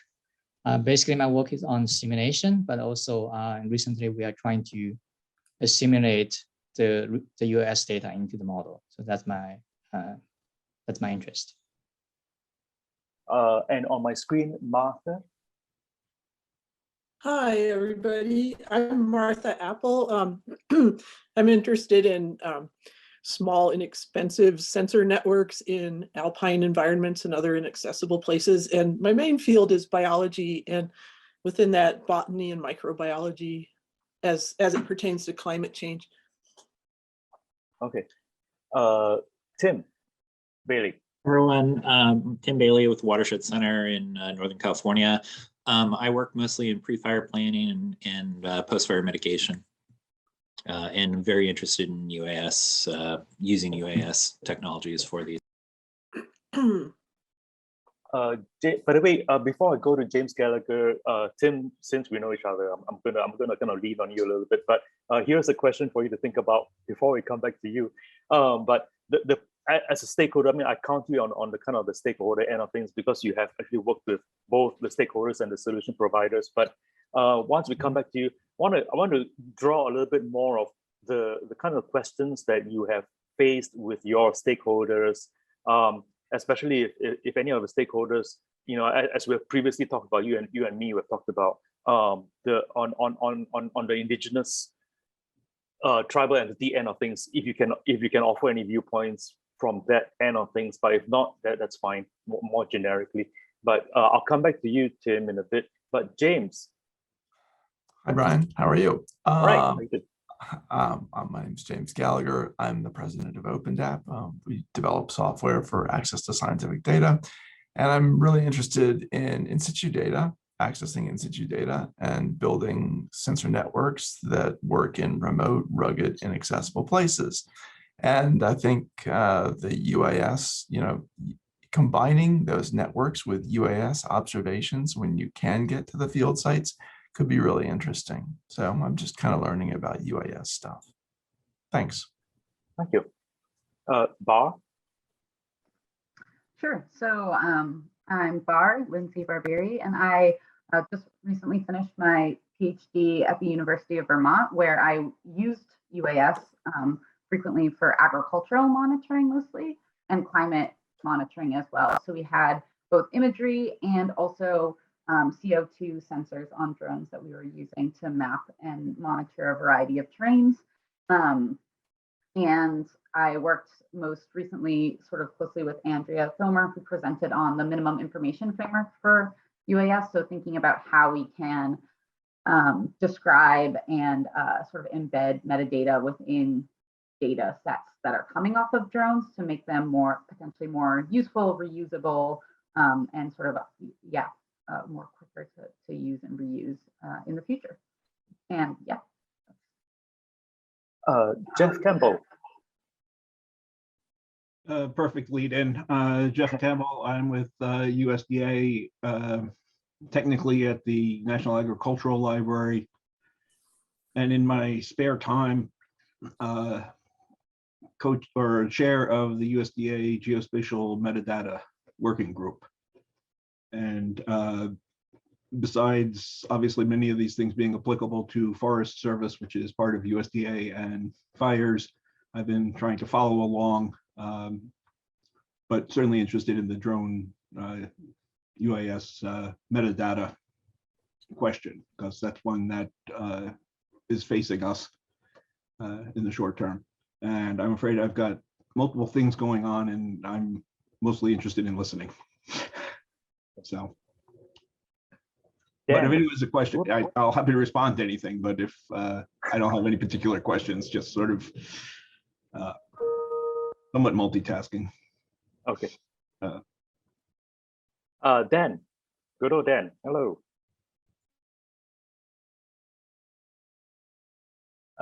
Dan, are you on?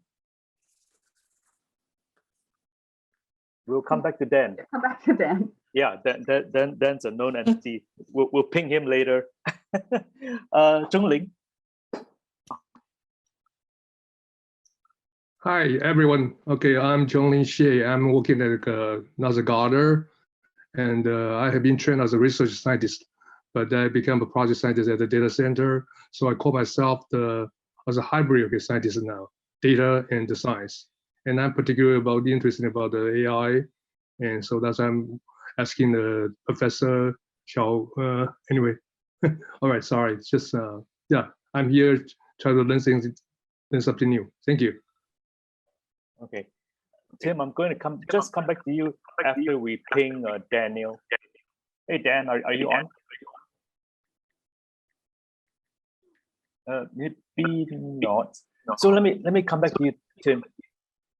So Tim, as you've worked with folks in the California Northwest and talk on questions about preventing fires, but also maybe are you mostly focused right now on with your stakeholders on fire prevention and mitigation rather than response?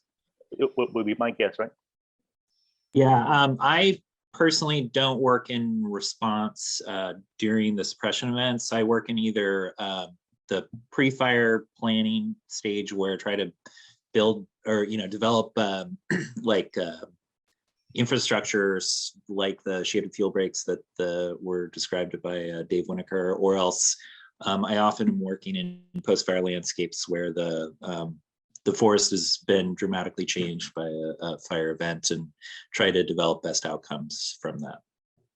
Okay, so in terms of mitigation, what's your again, I'm assuming that you can put yourself into the shoes of the stakeholder, but in terms of mitigation and prevention, what are some of the stakeholder needs that can be solved by UAS data that is ultimately ingested into some models, at least from your perspective?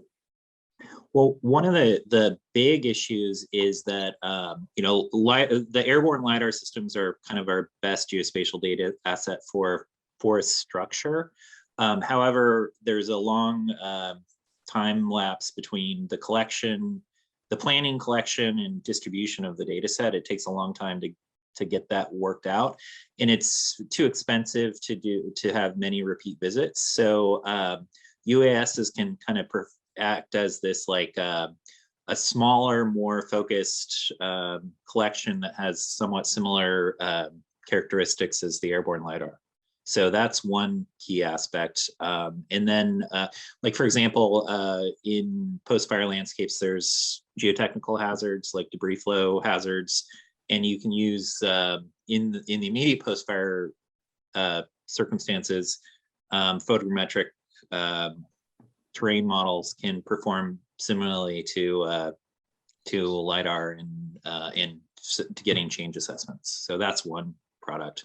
I really liked Jelen's presentation too on the prescribed fire, using UASs to track prescribed fire. That's an application we've been thinking a lot about, and I really appreciated the kind of perception of like how it's more complicated to collect thermal imagery from a prescribed fire than I think one might think outside the box, or when initially confronted with the idea. So I really appreciate that presentation, and that's a really important application, is monitoring the effectiveness of prescribed fire to achieve the resource needs.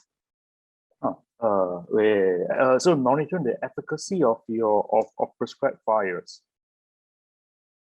So Xiaolin,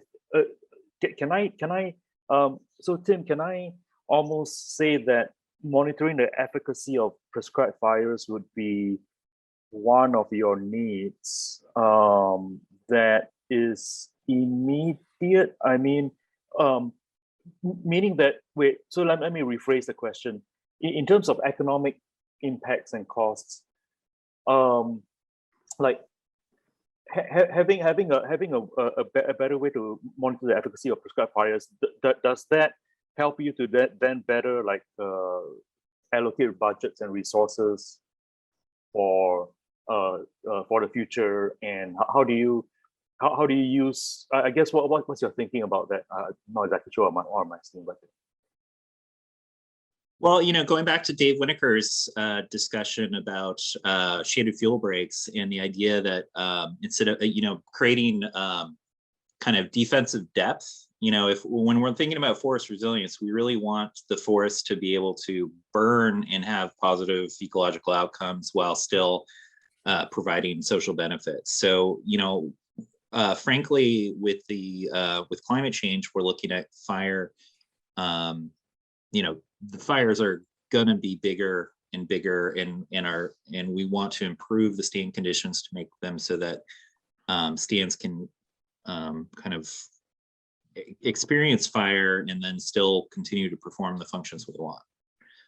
So prescribed fire and choosing when we fight fires rather than having to fight them in the catastrophic conditions is really one of our strongest tools. And this idea that, and Dave also addressed this with instead of looking at the top of canopy as your map of the forest, having tools to look at the ladder fuels and ground, and looking at fuels in a more kind of a broader sense than our current data sets use, is something that both UAVs, and I frankly think that earlier I was really thinking that there are probably needed cell phone applications for people walking on the ground that can do kind of three-dimensional ladder fuel structure work on foot. I think that is something feasible right now that I have not seen anyone utilize yet. So here's a question for Xiaolin, right? What are your thoughts and experiences in using LiDAR data in a simulation model? I mean, it clearly depends on which model you're talking about, but do you have any? Well, the LiDAR data has been used, at least based on the work I'm done, has been used to measure the fuel, which is a very important parameter of the model. The dynamic aspect, like the fire spreading, it's typically measured by either like the manned aircraft or the UAS. So when you talk about LiDAR, it's mostly for pre-fire mitigation planning and all that, right? Yeah. It's what you're saying, right? So maybe let's focus on the pre-fire. Actually, this question is open for everybody. We want to get to some of the barriers, right? The technical barriers of use. In this case, the technical barriers of using airborne mounted LiDAR for ingest into models to estimate like your fuel ladder canopy. Now, so does anybody have experience with that? Tim, you're nodding. Yeah, that's one of our major products. We process LiDAR for third-party implementers all the time. Okay. So what are you hoping to see in terms of better data management that will allow you to process the LiDAR data faster?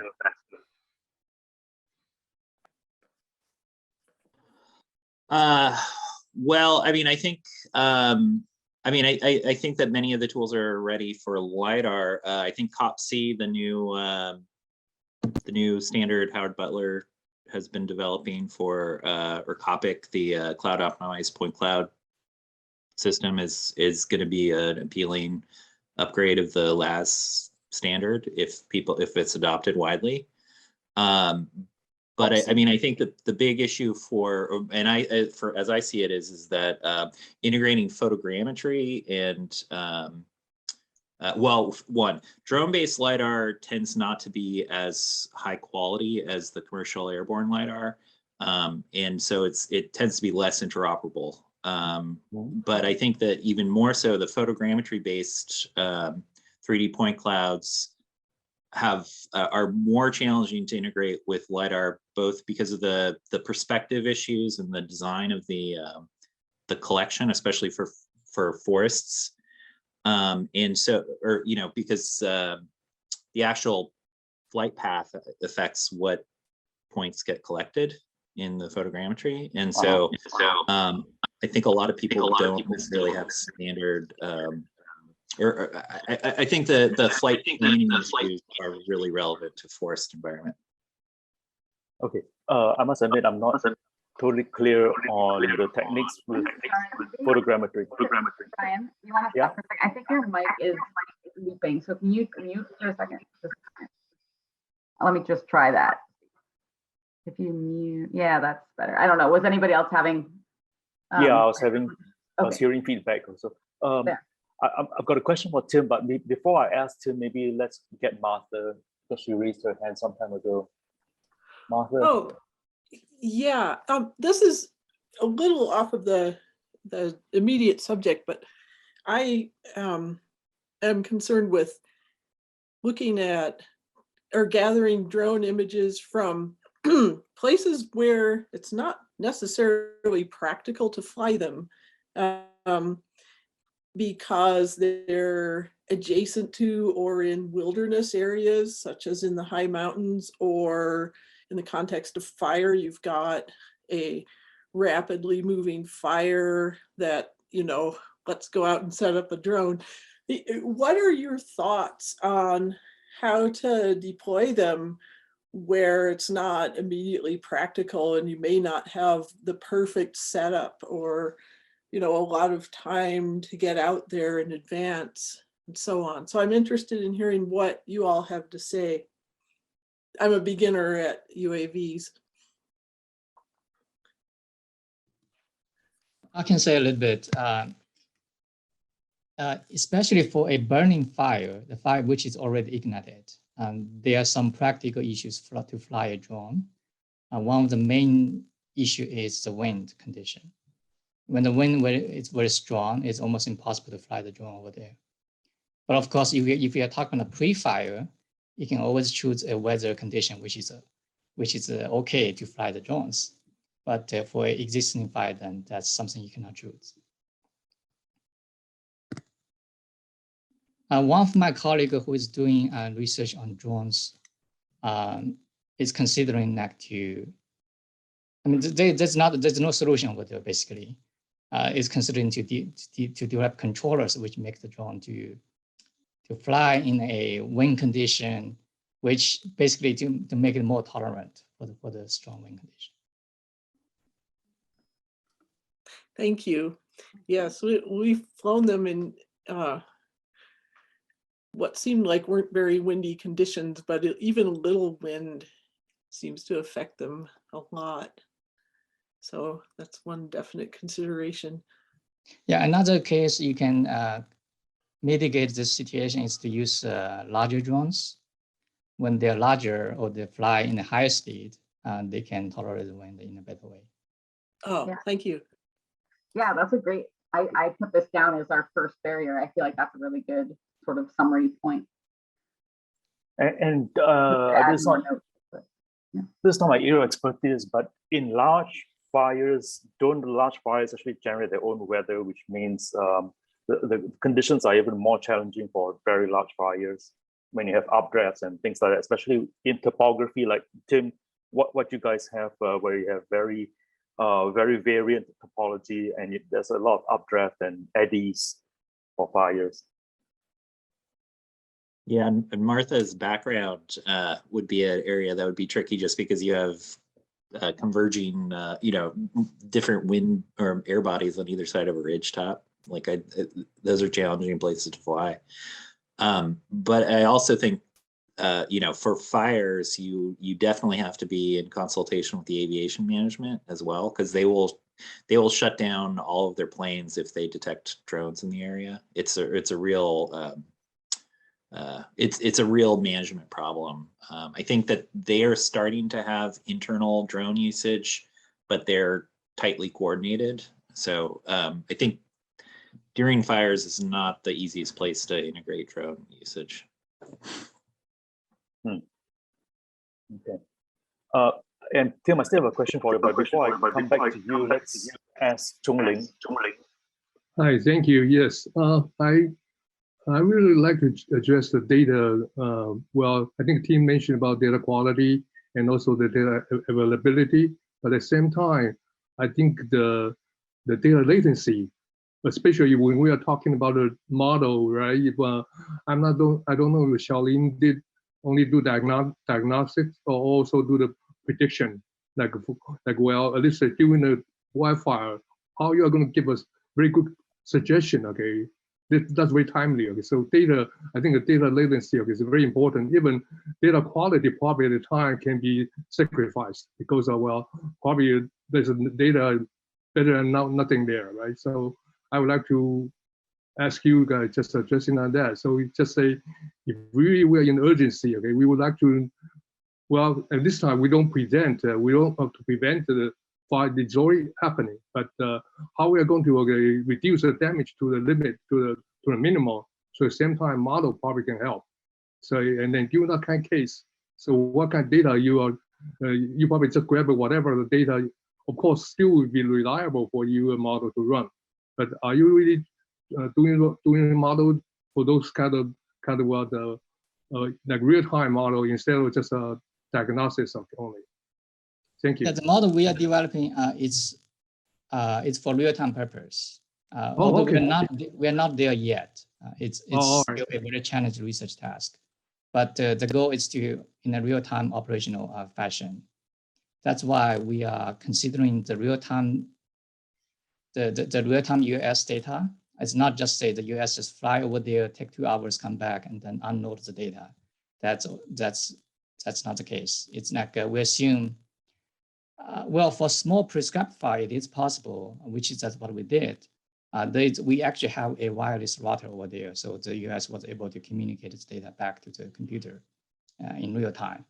But of course, for large wildfires, especially in the mountain area, then that will be very challenging to do that. Sure. Okay. And also during a very heavy rain, wind. Okay, that definitely is a challenge. Right. Right.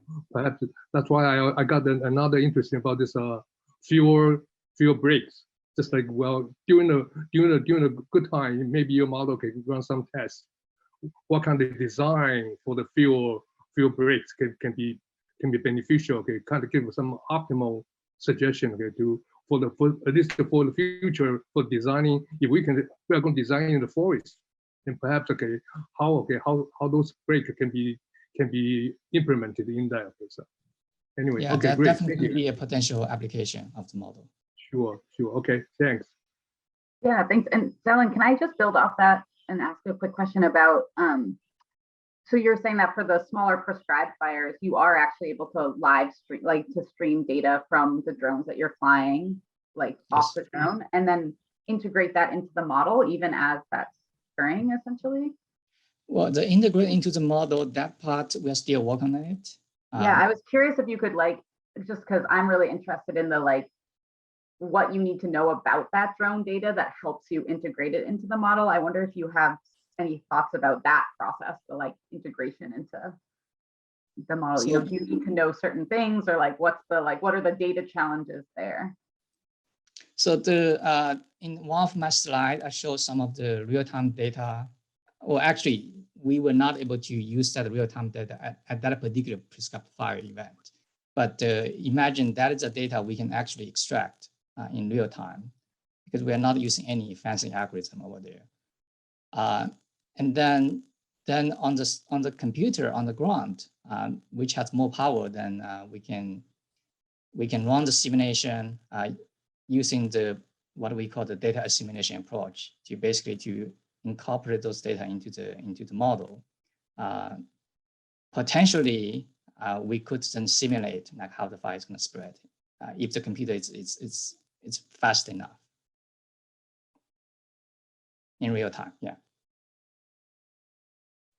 Wait, so Xiaolin, you're saying that right now, at least the models that you have, you're using on-site computers right on the ground, and you're saying that those machines do not have sufficient power for like real-time. Well, you can receive the data real time, but to receive the data real time and to run the simulation real time, you do not have sufficient power on the ground. I mean, computing power on the ground. Well, I mean, if you want to do prediction, then it's more power, more computation cost. But if you just want to see how the fire, what is the shape of the fire, that's possible. Oh. But it's noisy. Remember, in my last slide, I showed that we were able to construct multiple fire maps. And that is a different technique. It's like you have to get all those data points from the beginning to the end. Then we optimize it. Like, what is the best way? What is the best fire map actually will give the minimum error for all the data. So that's like you have to get all the data, then you get you compute the result. But in the earlier slide, we do not care about those. Like, we only use the real-time data. There was a lot of noise for those data. So sorry, so Xiaolin, what's the spatial and the temporal resolution of your model? Well, depend on the field model resolution. Typically, for wildfire simulation, the field model like it's 30 meter by 30 meter every cell. Cool. All right. Not very high resolution. Yes. Okay. Yeah, but there was so for the prescribed fire in that case, we actually just artificially divided the field cells into smaller cells. Like it's 2 meter by 2 meter cells. So do you use a supercomputer? No, actually, yeah. Once we have the model, we can just run on a laptop. Oh, all right. Okay, thanks. Okay, actually, we are down to the last 2 minutes before we yank everybody back. Actually, we're a little bit late. We're a little bit behind time, but any closing comments? We apparently, thank you so much, Bar. Bar has captured the 3 barriers that we have encountered. And Bar, would you also like to present them? Okay. Although I still have outstanding questions for Tim about photogrammetry, and but I think we are out of time. We're out of time. Should we close out? Oh, I just saw your message. I have one question on the, so I'm not sure anyone knows this, but I'm wondering if Bar has tracked this. Is there best practices for photogrammetry workflows for preserving, like a lot of time we get structure from motion products that are, if you rerun the process on the structure from motion software, it'll come up with like moderately different products on from the same flow from both. I've mostly used Agisoft Metashape, but I've also seen the same effect from Pix4D. And I have not used the open source photogrammetry software, but it would be really appealing to have open source UAV workflows that were, kind of reproducible for the long term. Yeah, I would say maybe there also might be others on the call that have also experience with this, but I know from the labs that we worked with, we just had our own practice for documenting exactly what was run and how it was run. But in the end, like you said, some of these products that you get at the end, if you rerun it, even using the same, workflow, it might actually give you a slightly different product. So with that, our practice was documenting that workflow and saving that sort of process data, but also always saving all of the raw data. Was possible for us because we were flying relatively small missions, but also as at scale, I don't know, that's a conversation that we're having right now, is well, what do we really need to save, and what's really important in that documentation process, that I think I haven't come up against any clear standards. I know there's been a lot of work at both the LTER centers that have tried to they just came out with last year with some UAV or drone based data standard workflows that they're trying to publish and make public, and I know USGS as well, but I think it's still a pretty developing area. I don't, maybe other people have also experience with this, but I don't know if that answers it. yeah. Hey, Bart, should I go ahead and close all? Oh yes, I clicked the button. You did. So everybody will be filtering back in the next 30 seconds, but if there's any final wrap up thoughts.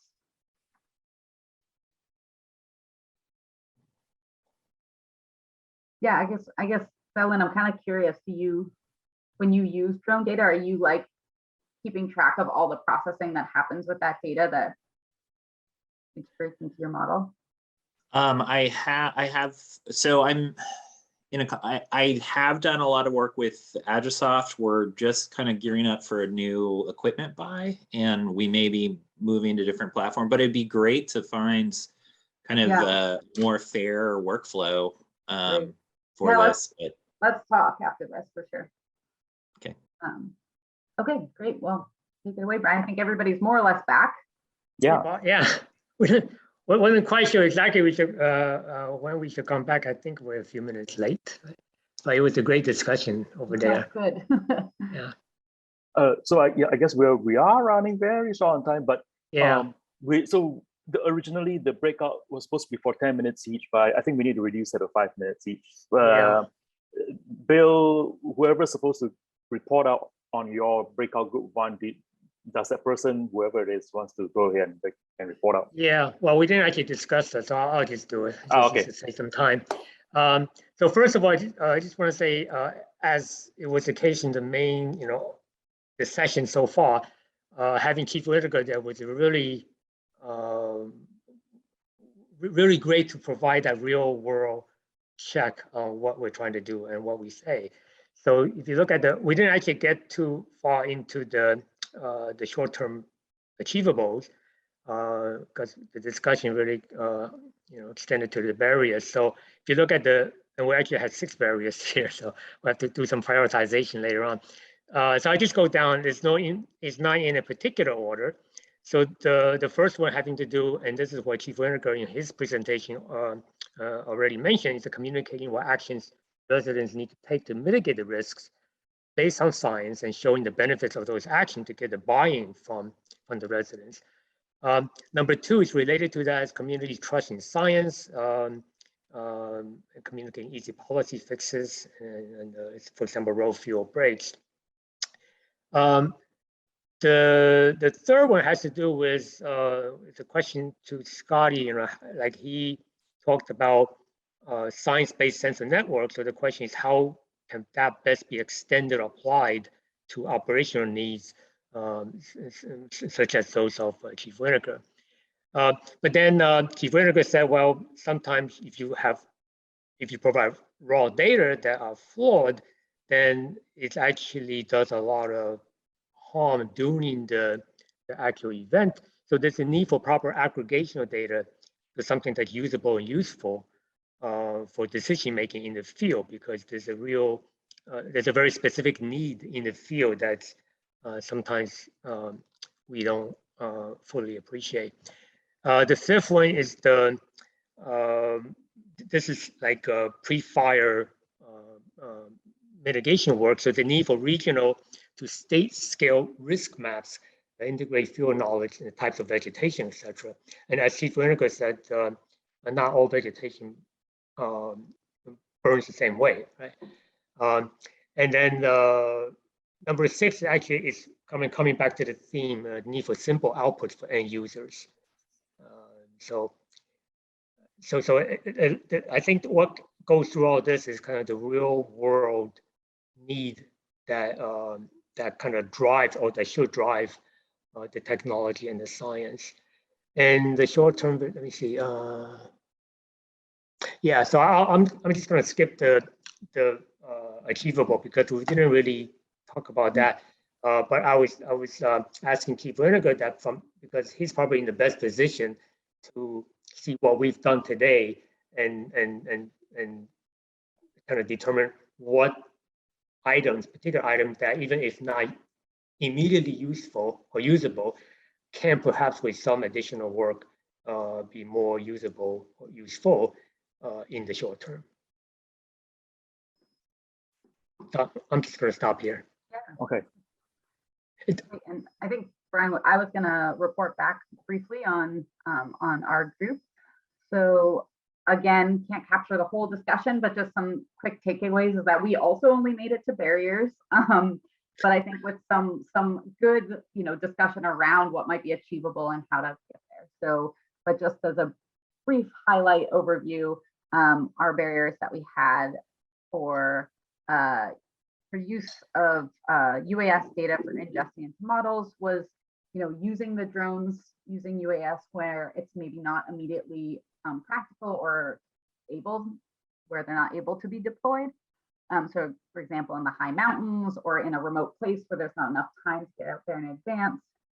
And we came up, we were highlighted with the main issue is actually wind conditions potentially.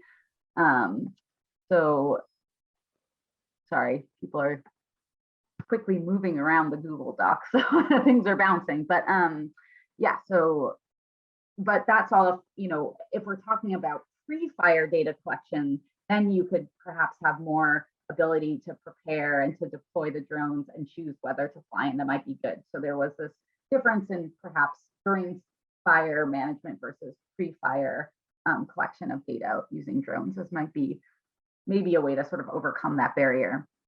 Second barrier was really aviation management. Again, just knowing that, planes, larger aircraft will be shut down if they detect drones in the area, and it can be a real safety hazard. And so that during fires in particular, again, probably likely not the best time to actually deploy drones for integration. So again, just this focus on drones are probably better for collecting data for wildfire, either pre-wildfire or post-wildfire, or during prescribed burns and not during actual wildfire events. The third barrier was more focused, the next two are really more focused on the data, the third being real-time data and data latency. So, for smaller areas or for prescribed areas, it might be possible to stream, and it is possible. Talon had experience streaming real-time data from drones, but then maybe the second step of integrating it into simulation models or into sort of decision-making frameworks might be, there might be more challenges there. And then the fourth barrier was, again, capturing metadata with drone data processing. So sort of running similar data processes on drone data may result in slightly different data products that are used. And so this need for more or better standards was apparent. So just some highlights from our discussion. And that last barrier was also a shout out to issues about reproducibility, that you want to rerun the same process, the same workflow, and get roughly the same. Well, depends on what you mean by roughly, but you want to get roughly the same outputs. So that's all we have. So we are anybody else has comments before we invite Dave Whitaker to come on for any last comments and questions from the audience? So this is an open this is open season for everybody. Anybody can come on and and you'll be open season on Dave Whitaker in a bit.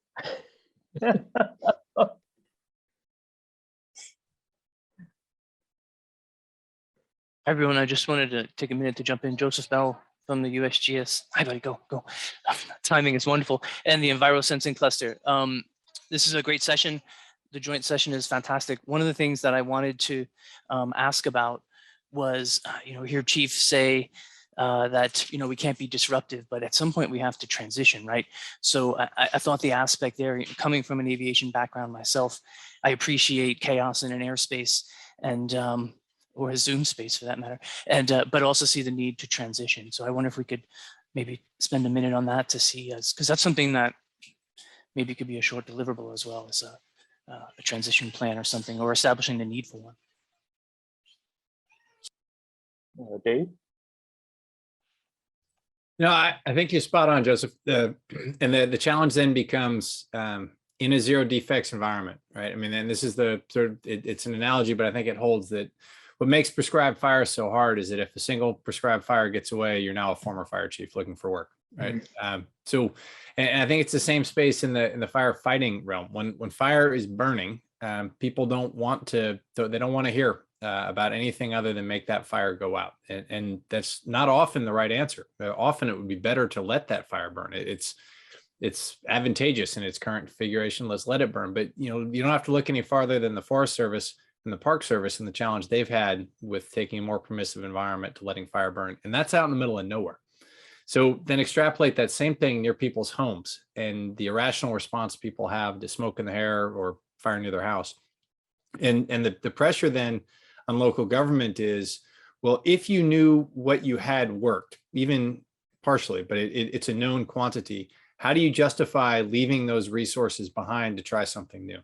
And so it becomes and you get no bonus points if it works, right? So you have nothing but downside, you have no upside, and the risk avoidance starts to kick up fast, as well as you don't have much of a time horizon because most people in leadership roles in public safety are just passing through at the end of their career. And you have a mandate to use the tools you have. And so I think that the transition has to be accompanied by testing and validation and building people's comfort level with the tool. And that becomes imperative because, for this new tool to work at whatever it may be, disruptive or otherwise, it has to be employed correctly.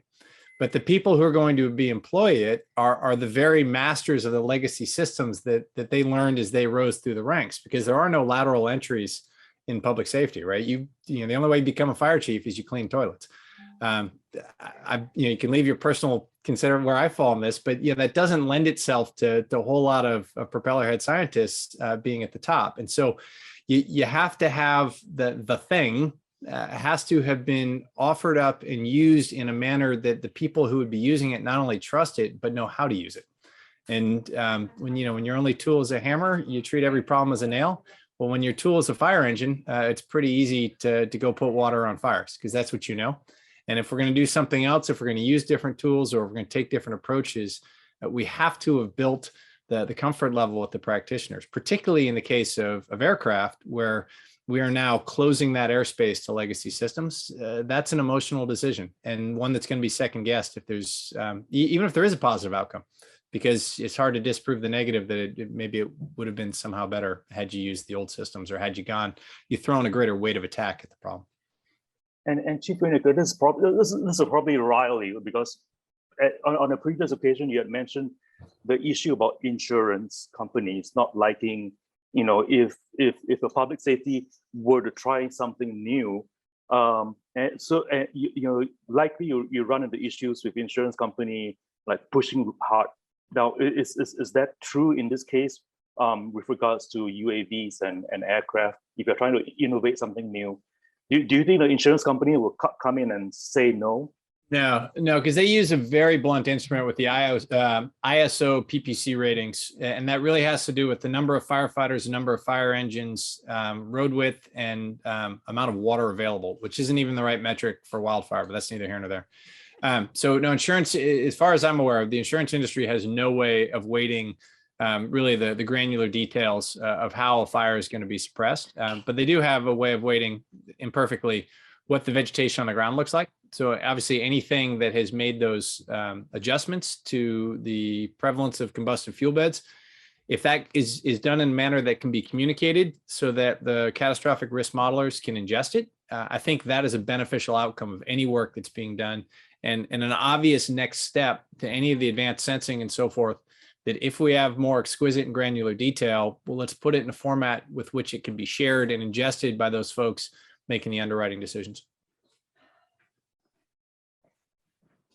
That's an excellent observation about an interface to the private sector via the insurance industry, because actually in a lot of climate resilience discussions, in fact, under the Obama White House, that there's this body called a PCAS, the President's Council of Advisors for Science and Technology. The PCAS, in one of its last meetings, had raised the issue that nobody has really reached out to the insurance companies to see exactly how and what they need in order to help us implement climate resilience measures in a way that saves them, the insurance companies, money in the long run. And your suggestion of at least keeping in mind data that can be shared with the insurance companies to show the benefit of these analyses is right on the spot, actually, along those lines. Just to jump in really quick time check. Bill, we're going to give you the last 3 minutes of the session to close us out and wrap us up with our future. But that does leave maybe 1 more minute for a quick comment if Dave or anybody else wanted to wrap up. Jenny? This from Chongling. Can I have a quick question for the chef? Please. First, okay, my hat is off to you and for you guys. I just want to have a very quick question about the COVID-19. How would this affect your fire department? Is any effect? I'm just okay. I hope this is not an auto topic here. Yeah, so at this point, COVID certainly hasn't gone away, but the disruption is come and gone. Those adaptations are made over 1.5 years ago, and it has to do with compartmentalization so that you don't see lateral spread, and then universal disease transmission measures. So we reduce internal spread and we reduce the likelihood that our ambulances are killing people. But those things are all pretty well established at this point. All right. Okay. Thank you again. My hat's off to you guys. Thanks. Wonderful. Bill, you're on.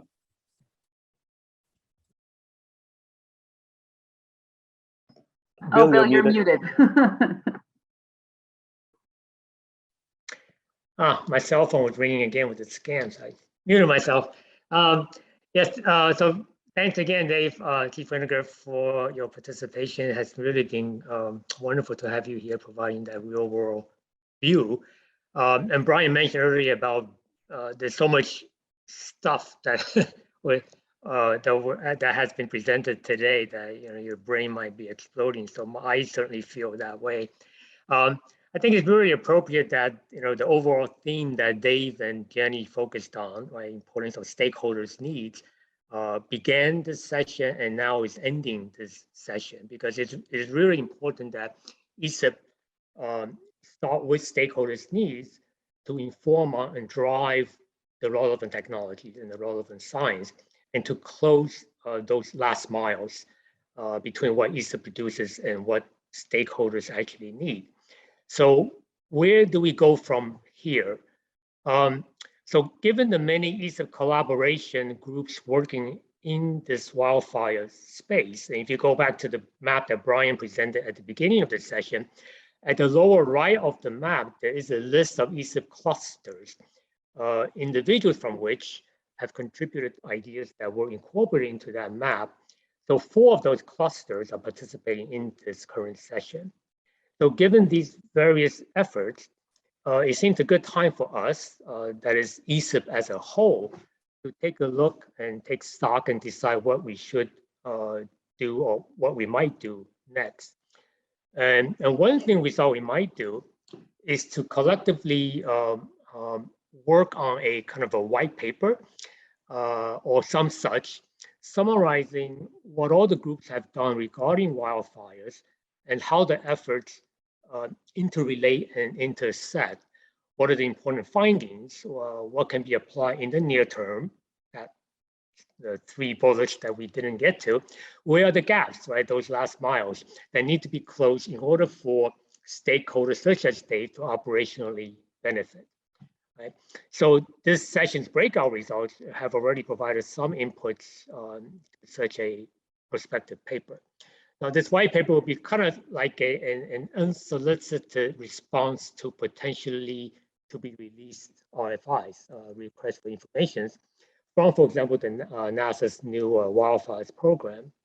And parts of the white paper could also be separately used to in proposals for ESIP lab projects. Now, of course, if we do decide to do something like that, we'll want to ensure that we're not duplicating other similar efforts. So what we plan to do is to kick off this possible collective writing effort at the next Ag and Climate meeting in February. And this is in a couple of weeks, February 1st at 2 p.m. Eastern. And we invite everyone to join us at this meeting, and we'll be in touch with more information regarding Zoom coordinates, etc. So finally, a big thank you to all the speakers for so informatively fleshing out that map Brian showed at the beginning, and to all the attendees for providing inputs to that map and doing the breakouts.